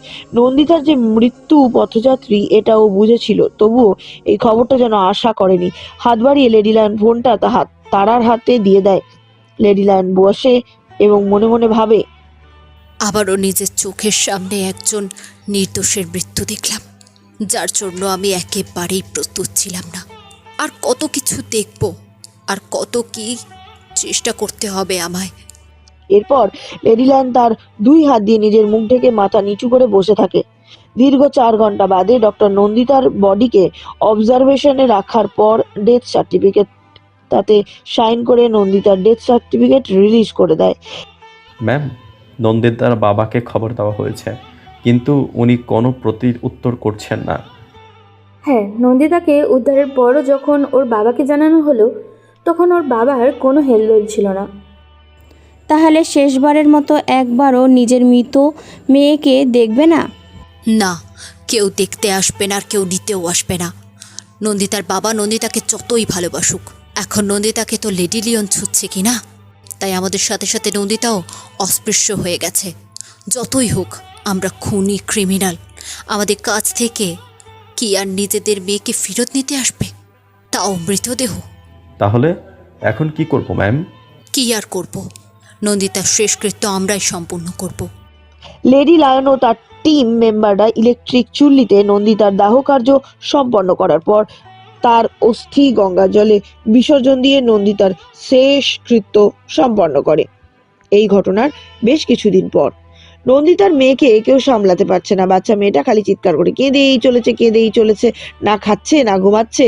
মহাবিপদে পড়েছে লেডি লায়নের টিম। এই বাচ্চার পাল্লায় পড়ে তো বাকি সব ইম্পর্টেন্ট কাজ সব লাটে উঠে যাবে। গৌতম, নীলা, প্রিয়ম, তারা, জয়িতা সবাই ফেল।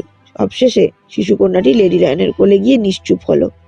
লেডি লায়ন বাচ্চাটিকে কোলে নিয়ে খেলতেই বাচ্চাটি কান্না থামিয়ে খিলখিলিয়ে হেসে উঠল।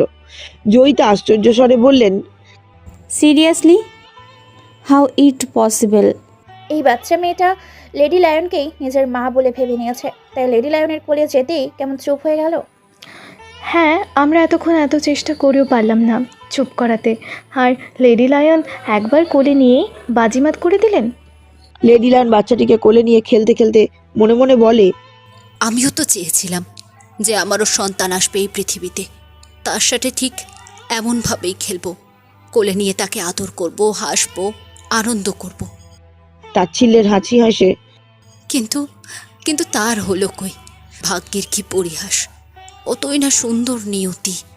নিজের হাতের দিকে তাকিয়ে, ভগবান আমাকে এই 2 হাত দিয়ে সন্তান লালন পালন করতে দেয়নি, দিয়েছে খুন করার জন্য, রক্তর বইয়ে দেওয়ার জন্য, বিনাশ করার জন্য, সমাজের নোংরা পাক পরিষ্কার করার জন্য, আর সমাজকে শুধরাবার জন্য। আর আমি সেটাই করব। তুমি যা চাও তাই হবে। প্রকাশ্যে বলে ওঠে। গৌতম। হ্যাঁ ম্যাম। লেডি লায়ন গম্ভীর স্বরে বলে ওঠে, এই বাচ্চাটাকে কোনো ভালো চাইল্ড কেয়ার হোমে রেখে আসতে হবে। গাড়ি বের করো ইমিডিয়েটলি। ম্যাম, কিন্তু বাচ্চাটা তো এখানে ভালোই আছে, ও আমাদের সাথেই থাক না, আমরা ওর ভালো মতো দেখভাল করব, কোনো প্রবলেম হবে না। লেডি লায়ন কঠোর কণ্ঠস্বরে বলে, নীলা, আমরা কেন এই টিম ক্রিয়েট করেছি তা অবশ্যই তুমি জানো। বাচ্চা লালন পালন করার জন্য টিম বানিয়ে নিশ্চয়ই, কোনো অনাথ আশ্রম নয়, কাজের জায়গা এটা, তাই বাচ্চাটাকে রেখে আসো। কিন্তু ম্যাম, আপনি তো নন্দিতাকে ওর মৃত্যুর সময়ে কথা দিয়েছিলেন যে আপনি ওর সন্তানকে দেখে রাখবেন, ওর দায়িত্ব পর্যন্ত আপনিই নিয়েছিলেন। লেডি লায়ন, সেই জন্যই তো একে এখানে রাখা যাবে না। লেডি লায়ন জয়িতাকে ভুরু কুঁচকে জিজ্ঞাসা করে, মানে? লেডি লায়ন, আমাদের হেডকোয়ার্টার এখন আর সিক্রেট নেই, সেটা আমাদের ভুলে গেলে চলবে না। আর আমাদের শত্রুরও কোনো কমতি নেই। আমাদের উপর যখন তখন নানান ধরনের বিপদ আছড়ে পড়তে পারে, যে কেউ যে কোনো দিক দিয়ে যে কোনো সময় আমাদের উপর অ্যাটাক করতে পারে। তখন এই দুধের শিশুটার বিপদ হবে। তাই বলছি, বাচ্চাটাকে এখানে রাখা একদম সেফ না। তাই ওকে কোনো একটা চাইল্ড কেয়ার বা হেলথ কেয়ার হোমে ইমিডিয়েটলি দিতে হবে। আমি মৃত্যু পথযাত্রী ওর মা নন্দিতাকে প্রতিশ্রুতি দিয়েছি যে ওর কোনো বিপদ আমি হতে দেব না, যেভাবেই হোক ওকে আমি রক্ষা করবই। তাই আমি আমার কাছে রেখে নিজের মাতৃত্বের সুখ লাভ করার জন্য মৃত্যুর মুখে ওকে ঠেলে দিতে পারি না। আমি বেঁচে থাকতে ওর গায়ে একটা আঁচড়ও লাগতে দেব না। তার জন্য ওকে আমার থেকে দূরে রাখতে হোক না কেন, ও শুধু আমার থেকে দূরে থাকবে, আমার নজরের থেকে আড়ালে নয়। নন্দিতার বডি শ্মশানে নিয়ে যাওয়ার পথে বাধা হয়ে দাঁড়ান ওর বাবা নন্দপাল সমাদ্দার। তবে একা আসেননি, সাথে করে পুলিশ অফিসারদের নিয়েও এসেছেন। এনাদের পথে বাধা দেখে গাড়ি থেকে প্রিয়ম ও নীলা নেমে পড়ে। সববাহী গাড়ি আটকে সমাদ্দার বাবু চেঁচিয়ে ওঠেন, আমার মেয়েকে জীবিত থাকতে তো আমায় দিলে না, এখন মৃত্যুর পর ওর দেহটাকে তো আমায় দিয়ে দাও। আপনার মেয়েকে আমরা আটকে রাখিনি স্যার, ও নিজের ইচ্ছায় আমাদের কাছে এসেছে আর আশ্রয় চেয়েছে। এমনকি মৃত্যুর আগেও বলেছে যে ওর যাবতীয় অন্তিম কার্য যেন আমরা সম্পাদন করি। নীলা জোর গলায় বলে ওঠে, এটা নিয়ম বিরুদ্ধ, ওনার মেয়ে, তাই বডি ওনাকে হ্যান্ড ওভার করুন।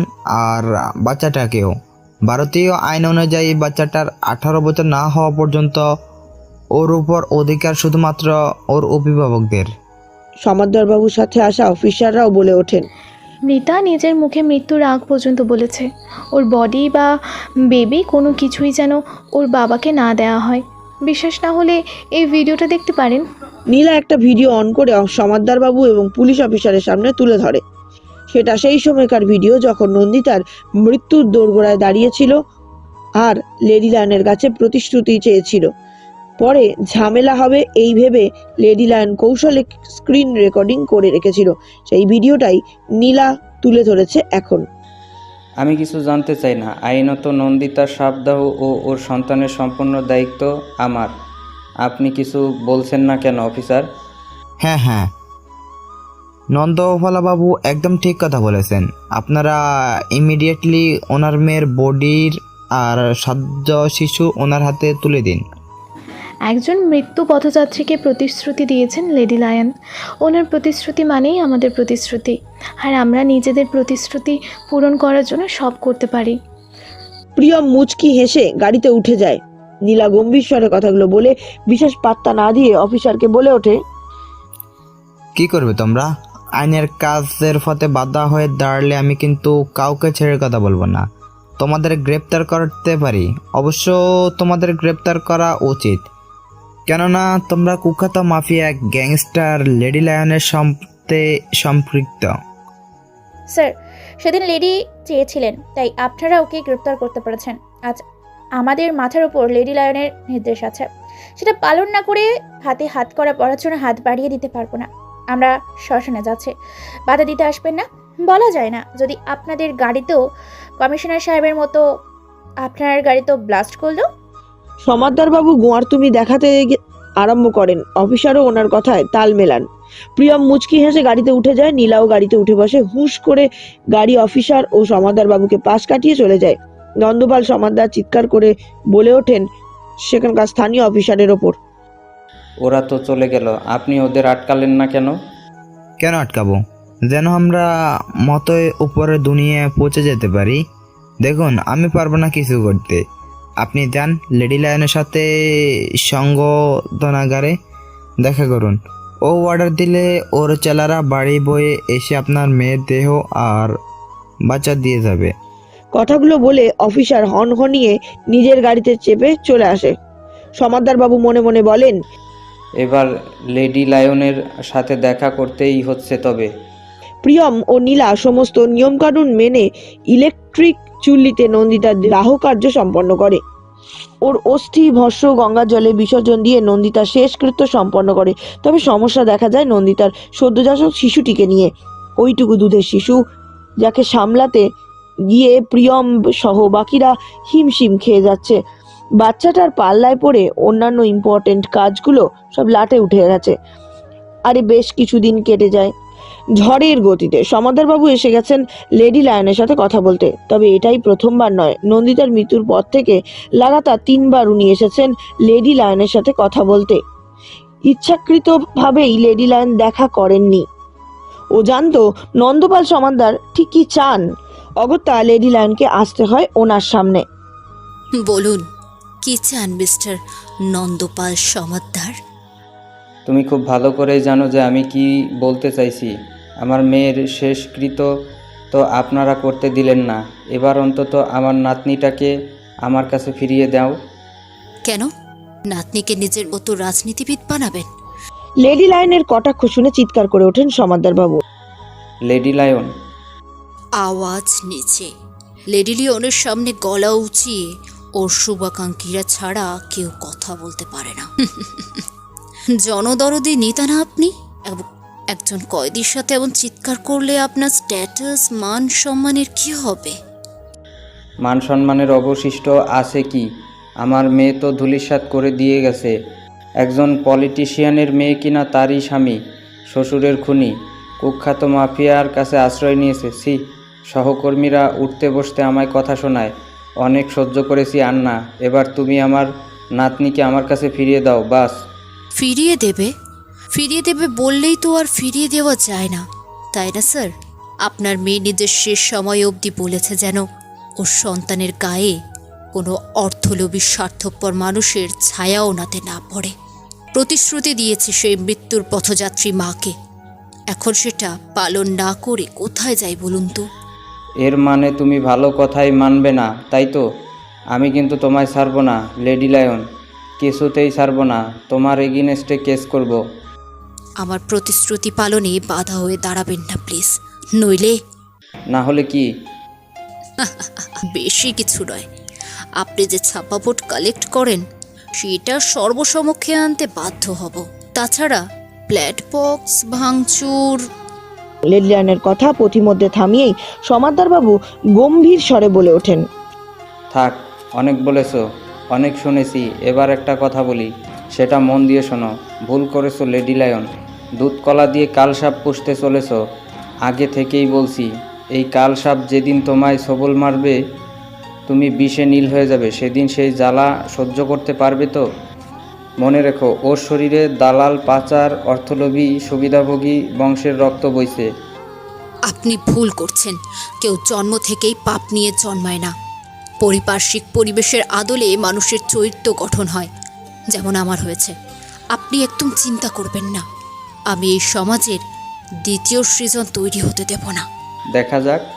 সমাদ্দার বাবু কুটিলতাপূর্ণ হাসি হেসে চলে যান। ওনার হাসি এহানো হাসি দেখে ভ্রু কুচকে লেডি লায়নের মুখটা বিকৃত হয়ে যায়। প্রায় 1 মাস পেরিয়ে যায়। নন্দিতার মেয়েটাকে নীলা আর প্রিয়ম নিয়ে আস সংশোধনাগারে। অচেনা অজানা পরিবেশ দেখে বাচ্চাটা কেঁদে ওঠে। কারাগারের শিকেই ফাঁক দিয়ে হাত গলিয়ে লেডি লায়ন শিশুকন্যাটির মাথায় হাত বুলিয়ে দেয়। সকলকে অবাক করে বাচ্চাটা কান্না থামিয়ে ড্যাব ড্যাব করে তাকিয়ে থাকে লেডি লায়নের দিকে। সত্যি এটা কি করে সম্ভব? এই একবার কান্না শুরু করলে তো থামতেই চায় না, আর ম্যাম মাথায় হাত বুলিয়ে দিতেই একদম চুপ হয়ে গেল। নীলা আশ্চর্যচকিত স্বরে বলেন, আসলে এই বাচ্চা মেয়েটা ম্যামকে নিজের মা বলে ভেবে নিয়েছে, তাই লেডি লায়নের হাতে স্পর্শ পেতেই কেমন চুপ হয়ে গেল। প্রিয়ম হেসে বলে, তারা জয়িতা আর নীলাও হেসে ফেলে এবং বলে, বাচ্চাটাও হাসি হাসি মুখ করে তাকিয়ে আছে লেডি লায়নের দিকে। লেডি লায়নের কানে কানে শব্দই পৌঁছচ্ছে না। ও তো শিশুকন্যাটার নিষ্পাপ হাসিতেই হারিয়ে গেছে। আমিও তো চেয়েছিলাম যে আমার সন্তান আসবে এই পৃথিবীতে, তার সাথে ঠিক এমনভাবেই খেলবো, কোলে নিয়ে আনন্দ করব, হাসবো, আনন্দ করব। কিন্তু তার হলো কই? ভাগ্যের কি নির্মম পরিহাস! কতই না সুন্দর নিয়তি আমার। ভগবান যে আমাকে এই 2 হাতে সন্তান লালন পালন করতে দেয়নি, দিয়েছে খুন করার জন্য, রক্তের বন্যা বইয়ে দেওয়ার জন্য, বিনাশ করবার জন্য, সমাজের নোংরা পাক পরিষ্কার করবার জন্য, আর সমাজকে শুধরানোর জন্য। আর আমি সেটাই করব।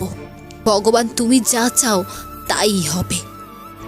আপন মনে কথাগুলো ভেবে ভেবে হতাহত হয় লেডি লায়ন। ওর চোখের কোণে নোনা জলের আবির্ভাব ঘটার আগেই ও নিজেকে সামলে নিল।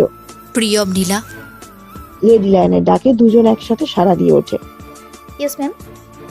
এই বাচ্চাটাকে কোনো ভালো চাইল্ড কেয়ার হোমে রেখে আসো। কিন্তু কেন? বাচ্চাটা তো এখানে ভালোই আছে। ও আমাদের সাথেই থাক না, আমরা ওর ভালো মতো দেখভাল করব, কোনো প্রবলেম হবে না। নীলার কথার পরিপ্রেক্ষিতে বেশ কঠোর স্বরে বলে লেডি লায়ন, বিবিবি টিম সমাজের হিতের জন্য তৈরি করেছি, বাচ্চা পালন পোষণের জন্য নয়। তাছাড়া আমাদের হেডকোয়ার্টারের কাজের জায়গা এখন অনাথ আশ্রম নয়, বাচ্চাটাকে এখানে রাখা যাবে না। কিন্তু লেডি লায়ন, আপনি তো নন্দিতাকে ওর মৃত্যুর সময়ের কথা দিয়েছিলেন যে আপনি ওর সন্তানকে দেখে রাখবেন। ওর দায়িত্ব পর্যন্ত আপনি নিয়েছেন, এমনকি ওর বাবা নন্দপাল সমাদদারের হাতেও বাচ্চাটিকে হ্যান্ডওভার করেননি। তাহলে? জয়িতা আশ্চর্য হয়ে প্রশ্ন করে ওঠে। এই প্রতিশ্রুতির জন্যই তো ওকে আরও এখানে রাখা যাবে না। কেন, তারা জিজ্ঞাসা করে?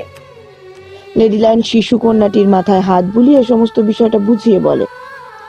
ম্যাম, বাচ্চাটাকে চাইল্ড কেয়ার হোমে রাখতে হলে একটা নাম দেওয়া প্রয়োজন। আপনি ওকে একটা নাম দিয়ে দিন। প্রিয়মের কথা শুনে লেডি লায়ন মুচকি হেসে নাম রাখে নীরা, নন্দিতার মেয়ে নীরা। শিশু কন্যাটি লেডি লায়নের মুখের দিকে তাকিয়ে খিলখিল করে হেসে ওঠে। হয়তো ওর নামটা বেশ পছন্দ হয়েছে। অনেকক্ষণ হয়েছে আপনাদের কথাবার্তা, এবার আসতে পারেন, দেখা করার শেষ সময়। কনস্টেবল এসে মুখ বেঁকিয়ে কথাগুলো বলে।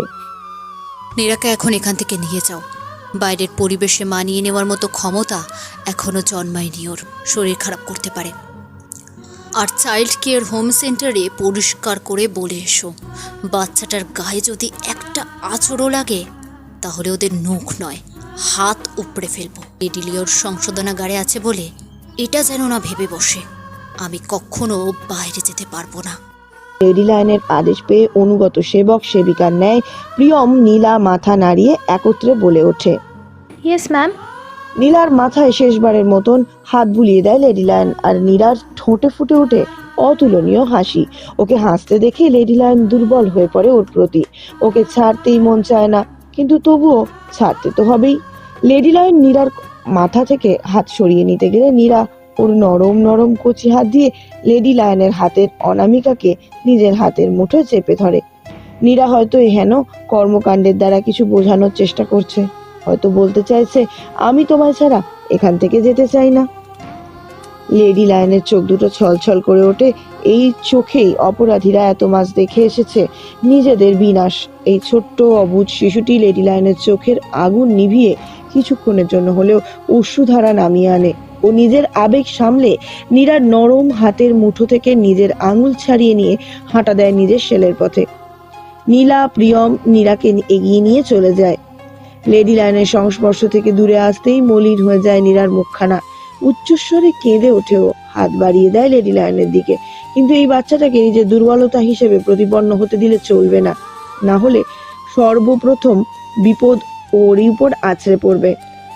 লেডি লায়নের আদেশ মতন প্রিয়ম ও নীলা গেছে নীরাকে চাইল্ড কেয়ার সেন্টারে রাখতে। রিসেপশনের কাছে এসে প্রিয়ম ডেকে ওঠে, এক্সকিউজ মি ম্যাম। বলুন, আমি আপনাকে কিভাবে সাহায্য করতে পারি? রিসেপশনিস্ট হেসে বলে, আমরা এই বাচ্চা মেয়েকে এখানে রেখে যেতে চাই। আপনারা ওর দেখভাল করে পড়াশোনা শিখিয়ে বড় করে তুলবেন। হ্যাঁ, অবশ্যই, এটাই আমাদের কাজ। বাচ্চা মেয়ের নাম কি? নীরা। তুমি? বাচ্চার বাবা মায়ের নাম কি? রিসেপশনিস্টের প্রশ্ন শুনে ঝাঁঝিয়ে ওঠে নীলা। জানি না, বাবা মা থাকলে নিশ্চয়ই এখানে দিয়ে যাওয়ার জন্য আসতাম না, খালি উল্টোপাল্টা প্রশ্ন করে। শুনুন, একটা শেষ প্রশ্ন আছে। আবার প্রশ্ন করুন। আপনারা বাচ্চার কে হন? আপনারাই ওর আসল বাবা মা নন তো? এতে না জানিয়ে সম্পর্ক স্থাপন করেছেন, তার ফল হয়তো এই বাচ্চাটা পৃথিবীতে এসেছে। এখন দুজনেই কেউ দায়িত্ব নিতে চাচ্ছেন না, তাই এখানে অনাথ বলে দিয়ে যাচ্ছেন। রিসেপশনিস্ট সন্দিগ্ধ চোখে তাকায় প্রিয়ম আর নীলার দিকে। ওর কথা মতন শুনে রাগে চিরবিরিয়ে ওঠে নীলা। এই রিসেপশনিস্ট বলে কি? আপনি কি সাত সকালে সম্ভার গাঁজা ফুকে এখানে বসেছেন? আমাদের দেখে মনে হয় যে আমাদের মা বাবা হওয়ার বয়স হয়েছে। দেখুন দিদি ভাই, আমি এখনও সম্পূর্ণ ভার্জিন, তবে আপনি যা বলেন সেটা সত্যি হয় সেই প্রার্থনাই করব। আপনার মুখে ফুল চন্দন পড়ুক। আপনি তো আমার মনের কথা বলে দিয়েছেন। প্রিয়ম চোখে মুখে বেশ লজ্জা লজ্জা ভাব এনে বলে। নীলা ও রিসেপশনিস্ট ড্যাব ড্যাব করে তাকায় ওর দিকে। দুজনের এহেন দৃষ্টিতে অস্থির হয় প্রিয়মের। ও চটজলদি প্রসঙ্গ এড়িয়ে বলে, যা জানা জেনে নিয়েছেন, ফর্মালিটিস সব ক্লিয়ার। তো আপনারাও তো বলেননি এটা যে এই বাচ্চা আপনাদের কি হন? গার্ডিয়ান, বুঝেছেন? মিরার খেয়াল রাখবেন, ওর যাতে এখানে কোনো অসুবিধা না হয়। সমস্যা হলে আমাদের জানাবেন। আর হ্যাঁ, ওর গার্ডিয়ানদের জায়গায় নাম লিখে রাখবেন লেডি লায়ন। নিরাল মুখে লেডি লায়নের নাম শুনেই ভয়ে গলা শুকিয়ে যায় রিসেপশনিস্টের। Lady lion? হ্যাঁ, লেডি লায়ন। কেন, নাম শুনেননি? হ্যাঁ শুনেছি, ও তো বহু খুনির আসামি, সংশোধনাগারে আছে। হ্যাঁ, উনি খুনি, তবে অপরাধী নন। আর বেশি কথা বললে। প্রিয়মকে পুরো কথাটা শেষ করতে না দিয়েই রিসেপশনিস্ট চট জলদি বলে ওঠে, এখানে সাইন করে বাচ্চা দিয়ে চলে যান। লেডি লায়ন তো এখানে উপস্থিত নেই, তাই ওনার অবর্তমানে আপনাদেরকেই সাইন করতে হবে। আপনারাই হবেন ওর লিগ্যাল গার্ডিয়ান। আচ্ছা, তাহলে আমরা এখন আসি। বাচ্চাটার দেখভাল যেন কোনো ত্রুটি না হয়, নাহলে লেডি লায়নকে চেনেন তো? প্রিয়ম ও নীলার শান্ত ভঙ্গিতে কথা বলার ধরনকে হুমকি ভেবে রিসেপশনিস্ট বাচ্চাটাকে কোলে নিয়ে ভয়ে ভয়ে বলে, ওর এখানে কোনো সমস্যা হবে না, আমি কথা দিচ্ছি। বেশ কয়েকটা মাস চোখের পলকে কেটে গেল।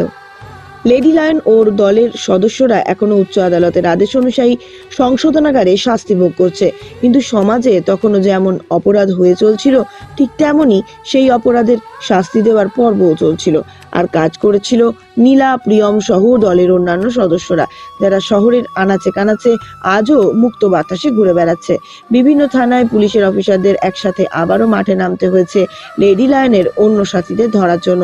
ডিপার্টমেন্টের একজন জাঁদরেল এসএসপি অফিসার অনন্ত চৌধুরীকে লেডি লায়ন জিজ্ঞাসাবাদের জন্য পাঠানো হয়। লেডি লায়নকে নিয়ে আসা হয় ইন্টারোগেশন রুমে। টেবিলে মুখোমুখি বসে আছে অনন্ত আর লেডি লায়ন। এসএসপি অনন্ত সরাসরি প্রশ্ন করে বসেন, আপনার গোপন আস্তানা কোথায়? আপনার অন্য আরও যে দলীয় সদস্যরা আছে যারা শহরের শৃঙ্খলা বিঘ্নিত করছে, ওরা বিঘ্ন করেছে নাকি যারা বিঘ্ন করছে তাদের ধরাশায়ী করেছে? লেডি লায়ন পাল্টা প্রশ্ন ছুড়ে দেয় অফিসারের দিকে।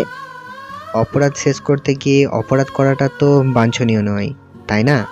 এছাড়া শহরকে অপরাধমুক্ত করার দায়িত্ব আমাদের। আপনাদের কষ্ট করে এসব করার দরকার নেই। আপনি আপনার টিম মেম্বারদেরকে বলুন আইনের কাছে আত্মসমর্পণ করতে। আর তারপর আপনারা তাদেরকে এনকাউন্টারে মেরে দেবেন এবং ভালো মানুষের মুখোশে অপরাধ করতে থাকবেন সমাজের এক বর্গ স্বার্থাংশের লোভী লোকজন। আপনারাও তো সংশোধনাগারে আসছেন, আপনাদের কাউকে কি এনকাউন্টার করা হয়েছে? সংশোধনাগারে আছি বলে ভাববেন না যে কিছুই জানি না। আমার কাছে সব খবর আছে।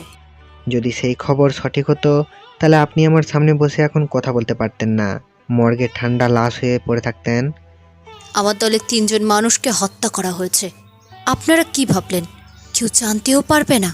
আর আমারও শাস্তির মেয়াদ শেষ হতে না হতেই এক এক করে আমার গোটা দলকে নিশ্চিহ্ন করে দেবেন। আমি জানি না এসব কারা করেছে এবং কেন করেছে, তবে যা হয়েছে সেটা সত্যি খুব খারাপ হয়েছে।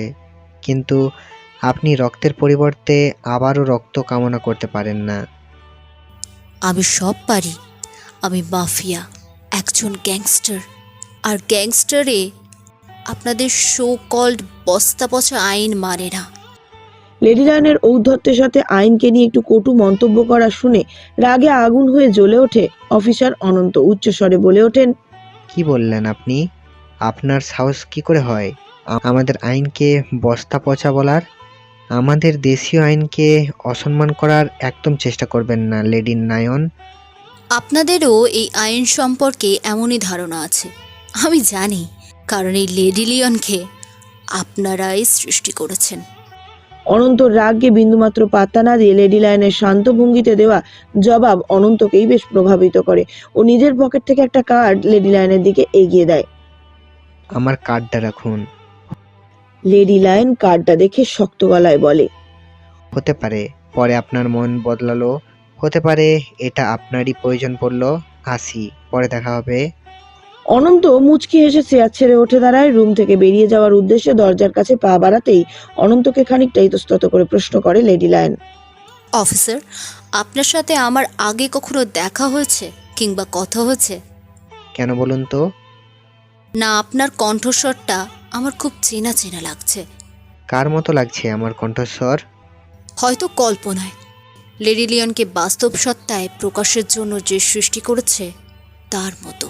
লেডি লায়নের কথাটা শুনে অনন্তর ঠোঁটে ফুটে ওঠে এক চিলতে বাঁকা হাসি, আর কোনো উত্তর না দিয়েই বেরিয়ে যায় ইন্টারোগেশন রুম থেকে। তবে লেডি লায়নের মনে যে দ্বিধা তৈরি হয়েছে সেটার নিষ্পত্তি ওকে করতেই হবে। এসএসপি অনন্তর সাথে কথাবার্তা বলে ফিরেছে নিজের ছেলে লেডি লায়ন। অনন্তর দেওয়া কার্ডটা না চাইতেই নিজের সাথেও এনেছে। সেই দিনের যেজন তেমন করে কেটে গেছে লেডি লায়নের। তবে রাত গভীর হলেও দু চোখে ঘুম নেই। দুটো মানুষের কণ্ঠস্বর এমন এক কিভাবে হতে পারে? তাহলে কি দুজনেই একই ব্যক্তি? কিন্তু সেটাও বা কিভাবে সম্ভব? একজন উচ্চপদস্থ পুলিশ কর্মী তো আর একজন এই মাফিয়া গ্যাংস্টারের সাহস ও শক্তির উৎস। উভয়ই বিপরীত মেরুর মানুষ, কিভাবে এক হতে পারে তারা? তাহলে কি লেডি লায়নের বোঝার কোনো ভুল হলো?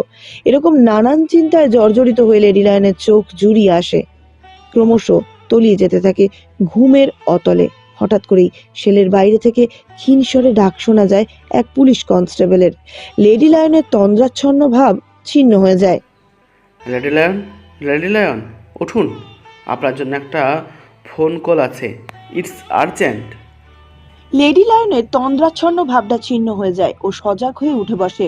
পুলিশ কনস্টেবলটির হাত থেকে ফোন নিয়ে কানে ঠেকাতেই ফোনের ওপাশ থেকে ভেসে আসে এক পুরুষের বিশ্রী হাসি। হাসতে হাসতে সেই অজ্ঞাত ব্যক্তিটি বলে ওঠে, হ্যালো লেডি লায়ন, এত রাতে কল করে বিরক্ত করে ফেলেনি তো? ব্যক্তিটির কর্কশ আর কটাক্ষের ভঙ্গিতে কথা শুনেই লেডি লায়ন এক ঝটকায় চিনে ফেলে আদতে মানুষটা কে হতে পারে। ভৈরবরাজ। ব্যক্তিটি ফিক ফিক করে বিশ্রীভাবে হাসতে হাসতে জিজ্ঞাসা করে ওঠে, এক ঝটকায় চিনেও ফেললি? বলতে হবে, তোর এলেম আছে। আমি কি জানতে পারি এত রাতে রাজ্যের মাননীয় মুখ্যমন্ত্রী সাহেব কি প্রয়োজন পড়ল জেলে আটকে থাকা কুখ্যাত মাফিয়াকে কল করার? অবশ্যই জানতে পারেন লেডি লায়ন, আপনাকে একটা জরুরি খবর দেওয়ার জন্যই তো কল করলাম। আপনি তো যা তা ক্রিমিনাল নন, আপনি তো ন্যায়ের দেবী, অত্যাচার অন্যায়ের বিনাশকারিণী, পাপের ধ্বংস, সমাজের রক্ষক। তাই আপনাকে একটা গোপন তথ্য দিচ্ছি। কি তথ্য? তথ্যটা হলো, আমি আজ ঠিক ভোর 4টের সময় 5টা কন্টেনারে মেয়ে পাচার করব, বাইপাস হাইওয়ে ধরে, ইভেন্ট গার্ডেন ছড়িয়ে কলকাতা থেকে চেন্নাইয়ে বাই রোডে, আর তারপর ঘুরোপথে পাকিস্তানে গোরবন্দর করাচি, ওখান থেকে হাত বদল হয়ে যাবে আরও বহুদূর আফগানিস্তানের রাজধানী কাবুল। কথাগুলো বলেই ভৈরবরাজ ফ্যাচ ফ্যাচ করে বিশ্রী হাসিতে মেতে ওঠে। খবরটা শুনে যতটা না রাগ হয়েছে লেডি লায়নের, তার থেকে বেশি ওর মন মস্তিষ্কে দ্বিগুণ রাগ জন্মাচ্ছে ভৈরবরাজের এই বিশ্রী হাসির শব্দ শুনে। আর এই মানুষটাই কিনা জনদরদি নেতা, রাজ্যের মুখ্যমন্ত্রী। তোকে ওপেন চ্যালেঞ্জ করছি লেডি লায়ন, ওদের বাঁচাতে পারলে বাঁচিয়ে নে, ঠিক আছে? অবশ্য তুই ওদের বাঁচাবি কী করে? তুই তো এখন সংশোধনাগারে। ভৈরবরাজ আবারও হাসতে হাসতে কল ডিসকানেক্ট করে দেয়। লেডি লায়নের সাথে ভৈরবরাজের কথোপকথনের জেরে ওর পাশেই ঘুমিয়ে থাকা তারা, জয়িতা সহ অন্যান্য মেয়েদের ঘুম ভেঙে গেল। ওরা চোখ কচলে উঠে বসে। লেডি লায়নকে এই মাঝরাতে কে ফোন করেছে ফোন হাতে বসে থাকতে দেখে বেশ আশ্চর্য হয় তারা। লেডি লায়নের কপালে উদ্রেক হওয়া চিন্তার ভাঁজ তারার নজর এড়ায় না। সে চটজলদি জিজ্ঞাসা করে ওঠে, লেডি লায়ন, কিছু কি ঘটেছে? আপনি এত রাতে কার সাথে কথা বলছিলেন? সিরিয়াস কিছু হয়েছে কি? হ্যাঁ, সিরিয়াস বটে। কি হয়েছে ম্যাম? জয়িতাও লেডি লায়নের চিন্তিত মুখ দেখে প্রশ্ন করে, মন্ত্রী ভৈরবরাজ কলকাতা থেকে বাই রোডে 5টা কন্টেনার চেন্নাই পাঠাচ্ছে মেয়েদেরকে অচেতন করে।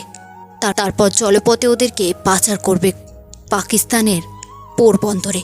সেখান থেকে হাত বদল হয়ে মেয়েরা যাবে আফগানিস্তানের রাজধানী কাবুলে। কি বলছেন লেডি লায়ন? এটা তো খুবই গুরুত্বকর সমস্যা। তবে ভৈরবরাজ আপনাকে এসব কেন জানালো? ও তো লুকিয়ে চুরিয়ে এই সবটা করতে পারতো, কাকপক্ষীতেও টের পেত না। তবু আপনাকে জানালো কেন? তারা বেশ আশ্চর্য হয়। ও আমায় চ্যালেঞ্জ করেছে। আমি সংশোধনাগারে বন্দি। এখান থেকে প্রিয়ম নীলার কাছে খবর দেওয়ার সুবিধা নেই। আর যদি ওরা পাচার সম্পর্কে জেনেও যায় তবুও বিশেষ কিছুই করতে পারবে না, কারণ এত বড় মিশন ওরা আগে কখনো হ্যান্ডেল করেনি। এছাড়া এটা একটা ফাঁদও হতে পারে। সংশোধনাগার থেকে আমি বা আমরা পালানোর চেষ্টা করলে অতি সহজে এনকাউন্টার হওয়া সম্ভব। আর আমরা টিম নিয়ে এই পাচার আটকাতে গেলে পুলিশ অ্যারেস্ট করানো হতে পারে। আর মুখ্যমন্ত্রী ভৈরবরাজ যে স্বয়ং এই জেলে ঘাটা আসামিকে কল করে সব জানিয়েছে, সেটা কেউ বিশ্বাস করবে না, কেবল কনস্টেবলরা না, উল্টে ওই দূর্ত মন্ত্রী বলবে আমি শুধু ফাঁদ পেতেছিলাম লেডি লিওনের অন্য টিমের মেম্বারদেরকে ধরার জন্য। তাহলে ম্যাম আমরা এখন কি করব? আমাদের ভৈরবরাজের অভিসন্ধি বিফল করতে হবে, যে করেই হোক। আর আগে এখান থেকে নিরাপদে বের হতে হবে আমাদের। গৌতমদেরও ছাড়তে হবে। অবশেষে সবাই হেডকোয়ার্টারে যাবে, তারপর সব ব্যবস্থা করে রওনা দেব চেন্নাইয়ের উদ্দেশ্যে। কিন্তু লেডি লায়ন, আপনি তো বললেন আমরা এখান থেকে পালিয়ে যেতে গেলে এনকাউন্টারে মারা যাওয়ার সম্ভাবনা আছে, তাহলে উপায়টা কি? আমাদের এখান থেকে সুস্থ ও নিরাপদভাবে কেবল একজনই বের করতে পারে, আর আমি এখন তার কাছে সাহায্য চাইব। লেডি লায়ন ওই মহিলা কনস্টেবলের দেওয়া ফোনটিতে একটা নাম্বার ডায়াল করে কল লাগায়। 2 থেকে 3 বার রিং বাজার পরই কলটি রিসিভ হয়। ফোনের ওপাশ থেকে একটা গম্ভীর পুরুষালী কণ্ঠ শোনা যায়। হ্যালো, আমার তোমার সাহায্য চাই লিও। লেডি লায়নের কণ্ঠস্বরে ফুটে ওঠে অনুরোধের অনুভূতি। আমি জানতাম লেডি লায়ন আমাকে ঠিক প্রয়োজন পড়বে, কিন্তু সেটা যে এত তাড়াতাড়ি এটাও ভাবিনি। ফোনের ওপাশ থেকে লিওর কণ্ঠস্বর শোনা যায়। তোমার হেয়ালি শোনার সময় নেই, তুমি কি পারবে সাহায্য করতে? একবার বলে দেখো না অরণ্য রানী, রাজা তোমার জন্য আকাশের চাঁদও পেরে আনবে। তুমিও জানো আর আমিও জানি এটা অসম্ভব, তাই ফালতু মাখন না লাগিয়ে কাজের কথায় আসা যাক। আকাশের চাঁদের এখন আমার কোনো প্রয়োজন নেই, কিন্তু সমাজ এখন আমার প্রয়োজন। সংশোধনাগার থেকে বেরিয়ে আসার সময় হয়ে গেছে। তোমাকে আমাদের এখান থেকে বের করতে হবে, একদম সেফলি, আর গৌতমদেরও। আচ্ছা, এই বিষয় লেডি লায়ন বললে তো পুরো দুনিয়া উলটপালট করে দিতে পারি, আর এটা তো সামান্য সংশোধনাগার। তুমি একটু অপেক্ষা করো লেডি লিওন, তোমার লিও আত্মার সিংহ আসছে। লিও গভীর প্রেমানুভূতি প্রকাশ করে লেডি লায়নের প্রতি। তবে এটা বোঝার উপায় নেই যে এই লিওটা কে। পুরো গল্পে একবারও তো এর নাম উচ্চারণ করা হয়নি। তাহলে কি নতুন কোনো চরিত্র, নাকি লিও পুরানো কোনো চরিত্রই আমাদের সকলের চোখের আড়ালে ছিল? লিওর কণ্ঠস্বরে লেডি লায়নের প্রতি এক অদ্ভুত অনুভূতি প্রকাশ পাচ্ছে। তবে কি লেডি লায়নের উষ্ণ শুষ্ক রুক্ষ মরুভূমিতে আর্দ্র শীতল বর্ষাধারা হয়ে নামবে লিওর অনুভবের ছোঁয়া?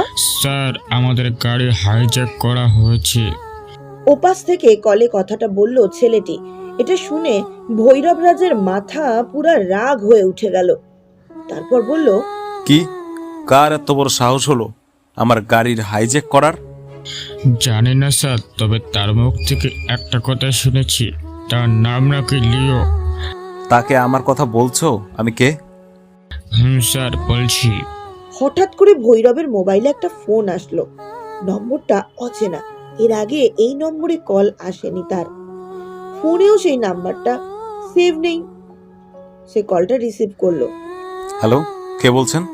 ওপাশ থেকে একটা অচেনা লোক বিদঘুটে একটা হাসি দিয়ে বলল, মন্ত্রী ভৈরবরাজ, কেমন আছেন আপনি? এই, কে রে তুই? আমার নাম ধরে ডাকছিস? আমাকে চিনিস কিভাবে?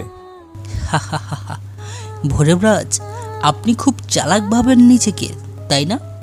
আরে আমি তোর বাপ লিও। লিও? তুই আবার কে?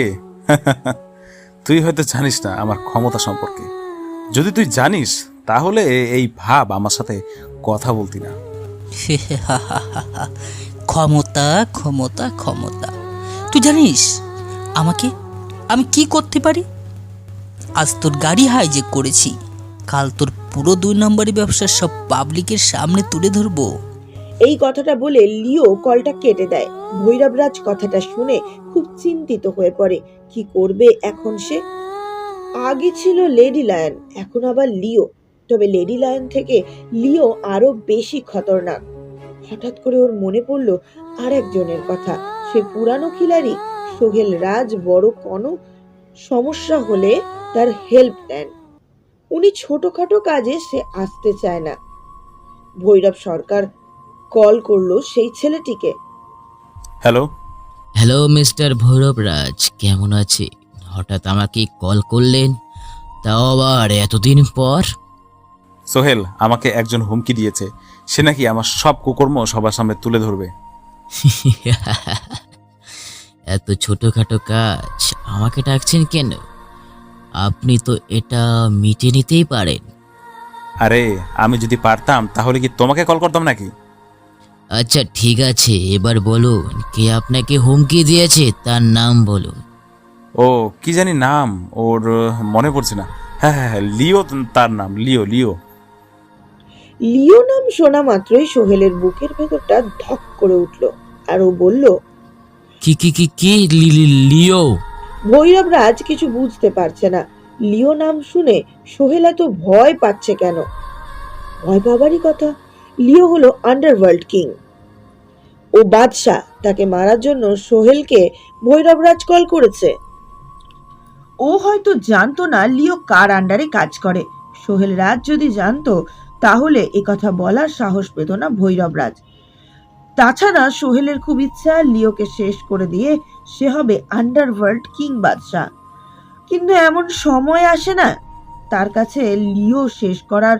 কিন্তু এবার একটা চান্স সে পেয়েছে। ভৈরব রাজ, আপনি একটা কাজ করুন, লিওকে কল করে বলুন আপনার বাড়িতে আসতে, সেখানে কথা হবে তার সাথে। আমি কল করলে সে আসতে চাইবে? আরে বলুন একবার। এই বলে কলটা কেটে দেয় সোহেল। এদিকে লিও যে 5টা গাড়ি হাইজ্যাক করেছে সেই গাড়ির ভেতরে দেখে শিশুদেরকে মন্ত্রী ভৈরব পাচার করছে। এই খবরটা লিও পুলিশদের খবরিদের এনে দেয়। পুলিশরা এসে তাদের অভিযান চালিয়ে শিশুদের রক্ষা করে এবং তারা নিউজ দিয়ে দেয় যে তাদের কাছে যাদের যাদের বাচ্চা হারিয়ে গেছে তারা যেন দ্রুত এসে পৌঁছায়। থানায় এসে ডকুমেন্ট দিয়ে তাদের বাচ্চা নিয়ে যায়। এদিকে ভৈরব রাজ লিওকে কল দেয়। লিও কল রিসিভ করে বলে, কি মন্ত্রী সাহেব, আপনাকে কেমন বাস দিলাম? লিও, তুমি কি চাও আমার কাছে? আমি যা চাই তা দিতে পারবেন তো? হ্যাঁ পারবো, আগে বলো কি চাও তুমি? আমি চাই সেটা হলো লেডি লায়নকে জেল থেকে বার করে দিবেন আপনি। কি? এটা কখনোই সম্ভব নয়। ও আমার চিরশত্রু, ওকে আমি জেলের ভিতরে মারবো। এই কথা শুনে লিও প্রচন্ড রাগ করে উঠে গেল আর ভৈরবকে বলল, তাহলে রেডি থাকুন, তোর মৃত্যু খুব তাড়াতাড়ি। ভৈরব এখন কি করবে বুঝে উঠতে পারছে না, কি বলবে। এই সোহেল বলেছে তাকে তার বাড়িতে আসতে, কিন্তু লিও এমন কিছু চাইবে তার কাছে সে কল্পনাও করতে পারেনি। কিন্তু কি আর করার আছে, লিওর কথাতে রাজি হতেই হবে। লিও, আমি রাজি আছি, বলো আমাকে কি করতে হবে লেডি লায়ন জন্য? তেমন কিছু না, আপনি শুধু লেডি লায়নকে জেল থেকে পালাতে সাহায্য করবেন। ঠিক আছে লিও, কিন্তু আমার একটা শর্ত আছে। সেটা হলো তুমি আমার বাড়িতে আসো, আজকে তোমার সাথেই আমার কিছু ডিল আছে। ঠিক আছে মন্ত্রী সাহেব, আজ সন্ধ্যায় দেখা হচ্ছে আপনার সাথে। আর হ্যাঁ, আজকেই যেন সে জেল থেকে পালাতে পারে সেটার ব্যবস্থা করুন তাড়াতাড়ি। হয়ে যাবে। এই বলে মন্ত্রী ফোন কেটে দিয়ে জেলার সাহেবকে ফোন করলো। স্যার বলুন। জেলার সাহেব, আজকে ওটাকে চৌরাস্তায় মেরে ছেড়ে দেন। Okay sir. ভৈরবের কথা মতন জেলার তার কাজ করতে চলে গেল। লেডি লায়ন শুয়ে আছে। হঠাৎ সময় 3জন কনস্টেবল তারা ভিতরে গিয়ে মুখ ঢেকে ফেললো লেডি লায়নের। লেডি লায়ন কিছুই বলতে পারছে না, তার মুখ ঢাকা থাকার কারণে কোনো কিছু দেখতেও পাচ্ছে না। কিন্তু এটা সে বুঝতে পারছে তাকে বাইরে বের করে আনা হচ্ছে। পুলিশ তাদের ভ্যান গাড়িতে করে নিয়ে চলে যায় অনেক দূরে। সেখানে গিয়ে লেডি লায়নকে ফেলে দেয়। সে কিছুই বুঝতে পারছে না তার সঙ্গে কি হচ্ছে এগুলো। অনেক কষ্ট করে তার মুখটা খুললো। এখন সে বুঝতে পারছে এটা ঠিক কার কাজ। লিও তার কথা মতন উপস্থিত হয়েছে মন্ত্রী সাহেবের বাড়িতে। সেখানে এসে দেখে তার প্রিয় বন্ধু ভৈরবের সাথে বসে আছে। মন্ত্রী সাহেবের কথায় সোহেল পিস্তলটা লিওর দিক থেকে সরিয়ে আনে, কিন্তু ভীষণ রাগ লাগছে তার। লিওকে এত সামনে থেকে দেখতে পারার পর মারার চান্স পেয়েও সময় নিয়ে মারতে হবে। সোহেল বেশিক্ষণ অপেক্ষা করতে পারে না, কেমন যেন নিজের কাছে বিরক্ত লাগতে থাকে। মানুষজন যে কিভাবে এত অপেক্ষা করতে পারে সোহেল এটাই ভেবে পায় না। সে একটা কাজ করার জন্য বেশি সময় অপচয় করে না, যেটা সে পারবে না সেই কাজের দিকে তাকাবে পর্যন্ত না। সোহেল পিস্তলটা বাঁ হাতে রেখে দেয়। মন্ত্রী সাহেব এবার চেয়ারটা ঠিক করে বসে, একবার লিওর দিকে তাকিয়ে নীলাকে উদ্দেশ্য করে বলেন, আচ্ছা নীলা, তুমি কি সুমিকে চিনো? নীলা এবারে নিজেকে একটু ঠিকঠাক করে নিয়ে মন্ত্রী সাহেবের দিকে তাকায়। এতক্ষণ সে বসে বসে শীতের মৌসুমেও এখনকার এই গরম পরিবেশটা উপভোগ করছিল। কেউ কিছু বলেনি, তাই নীলা চুপ করে বসেছিল। চুপচাপ থাকলেও নাকি মস্তিষ্ক ঠান্ডা থাকে। দাবা খেলার সময় কথা হয় কম, কাজ হয় বেশি। কাজ বলতে মস্তিষ্কের শক্তিকে বোঝানো হয়েছে। দাবা খেলার জন্য প্রচুর পরিমাণ বুদ্ধির প্রয়োজন হয়। নীলা তার জীবনটাকে দাবার গুটির মতন সাজিয়ে নিয়েছে, এখন শুধু সঠিক সময়, সঠিক চালের অপেক্ষা। কি হলো, চুপ হয়ে আছো কেন? ভাবছি আপনার প্রশ্নের কি জবাব দিব। এত ভাবার কি আছে? যেখানে যেটা বলার দরকার সেখানে তাড়াতাড়ি করে নির্ভয়ে সেটা বলে দিবে। আপনার পরিচয়ের মধ্যেই আপনার ছোট বোন সুমি আছে, একজন এই নামে আর কেউ নেই। আপনি কোনোভাবে আপনার বোনের কথা বলছেন না তো? আমার ছোট বোনের কথাই বলছি। সে কিভাবে মারা গেছে সেটা কি তুমি জানো? জানি তো, সন্ত্রাসীদের হাতে মারা গিয়েছিল। সন্ত্রাসীদের হাতে নয়, তোমাদের গ্যাংয়ের পিস্তলের বুলেটে মারা গিয়েছে আমার বোন। কেন মারলে সুমি? অবাক হয়ে বসে থেকে উঠে দাঁড়ায় নীলা, ভালো করে মন্ত্রী সাহেবের দিকে তাকিয়েও বলে, কি বলছেন আপনি? আমি কেন আপনার বোনকে মারতে যাব? কারণ তো অনেক থাকতে পারে, এগুলো জেনে আমার কোনো লাভ নেই। আমি এখন আমার বোনের মৃত্যুর প্রতিশোধ নিব। প্রতিশোধ নেবেন ভালো কথা, কিন্তু আসল খুনিকে মেরে দিন। খুনি তো তুমি, ও একজন আমার সামনে দাঁড়িয়ে আছো। আচ্ছা মন্ত্রী সাহেব, আপনাকে কে বলেছে নীলা ওদের গ্যাংয়ের লোক? কে আবার? লিও আমাকে বলেছে। এবার বুঝতে পেরেছি আসল রহস্যটা কি। নীলা, তুমি লিওর কাছে যে জিজ্ঞাসা করো মন্ত্রী সাহেবকে এগুলো বলার কারণ কি। নীলা দু কদম এগিয়ে লিওর সামনে ঝুঁকে বলতে থাকে, এই যে হিরো, তুই মন্ত্রী সাহেবকে আমার নামে মিথ্যা বলেছিস কেন? জানার খুব ইচ্ছে দেখছি তোমার, কিন্তু তুমি কি এটা জানো যে তোমার বান্ধবীকে আমি ছাড়ার ব্যবস্থা করছি? তার মানে মনির সেদিন তোর কথাই বলেছিল? আমি বুঝতেই পারিনি মনিরের দেখা ব্যক্তিটা তুই ছিলি। আজকে তোকে একেবারে মেরে দিব। বাঘের সামনে দাঁড়িয়ে তুমি যদি তাকে মৃত্যুর হুমকি দাও, তাহলে বাঘ তোমাকে কি করবে তার আমাকে বলে দিতে হবে না মনে হয়। এত কিছু বললে লাভ হবে না, মৃত্যু তোর জন্য অপেক্ষা করছে। নীলা সোহেলের বাঁ হাত থেকে রিলোড দেওয়া পিস্তলটা নিয়ে লিওকে গুলি করতে যাবে, সাথে সাথে নীলার মাথায় 3টে পিস্তলের বুলেট ঢুকে যায়। বুলেটগুলো সাধারণত মন্ত্রী সাহেবের পিস্তল থেকেই বেরিয়েছে। নীলা পিস্তল হাতে মাটিতে লুটিয়ে পড়ে। এটা দেখে সোহেল জোরে চিৎকার দিয়ে নীলাকে ধরে ফেলে।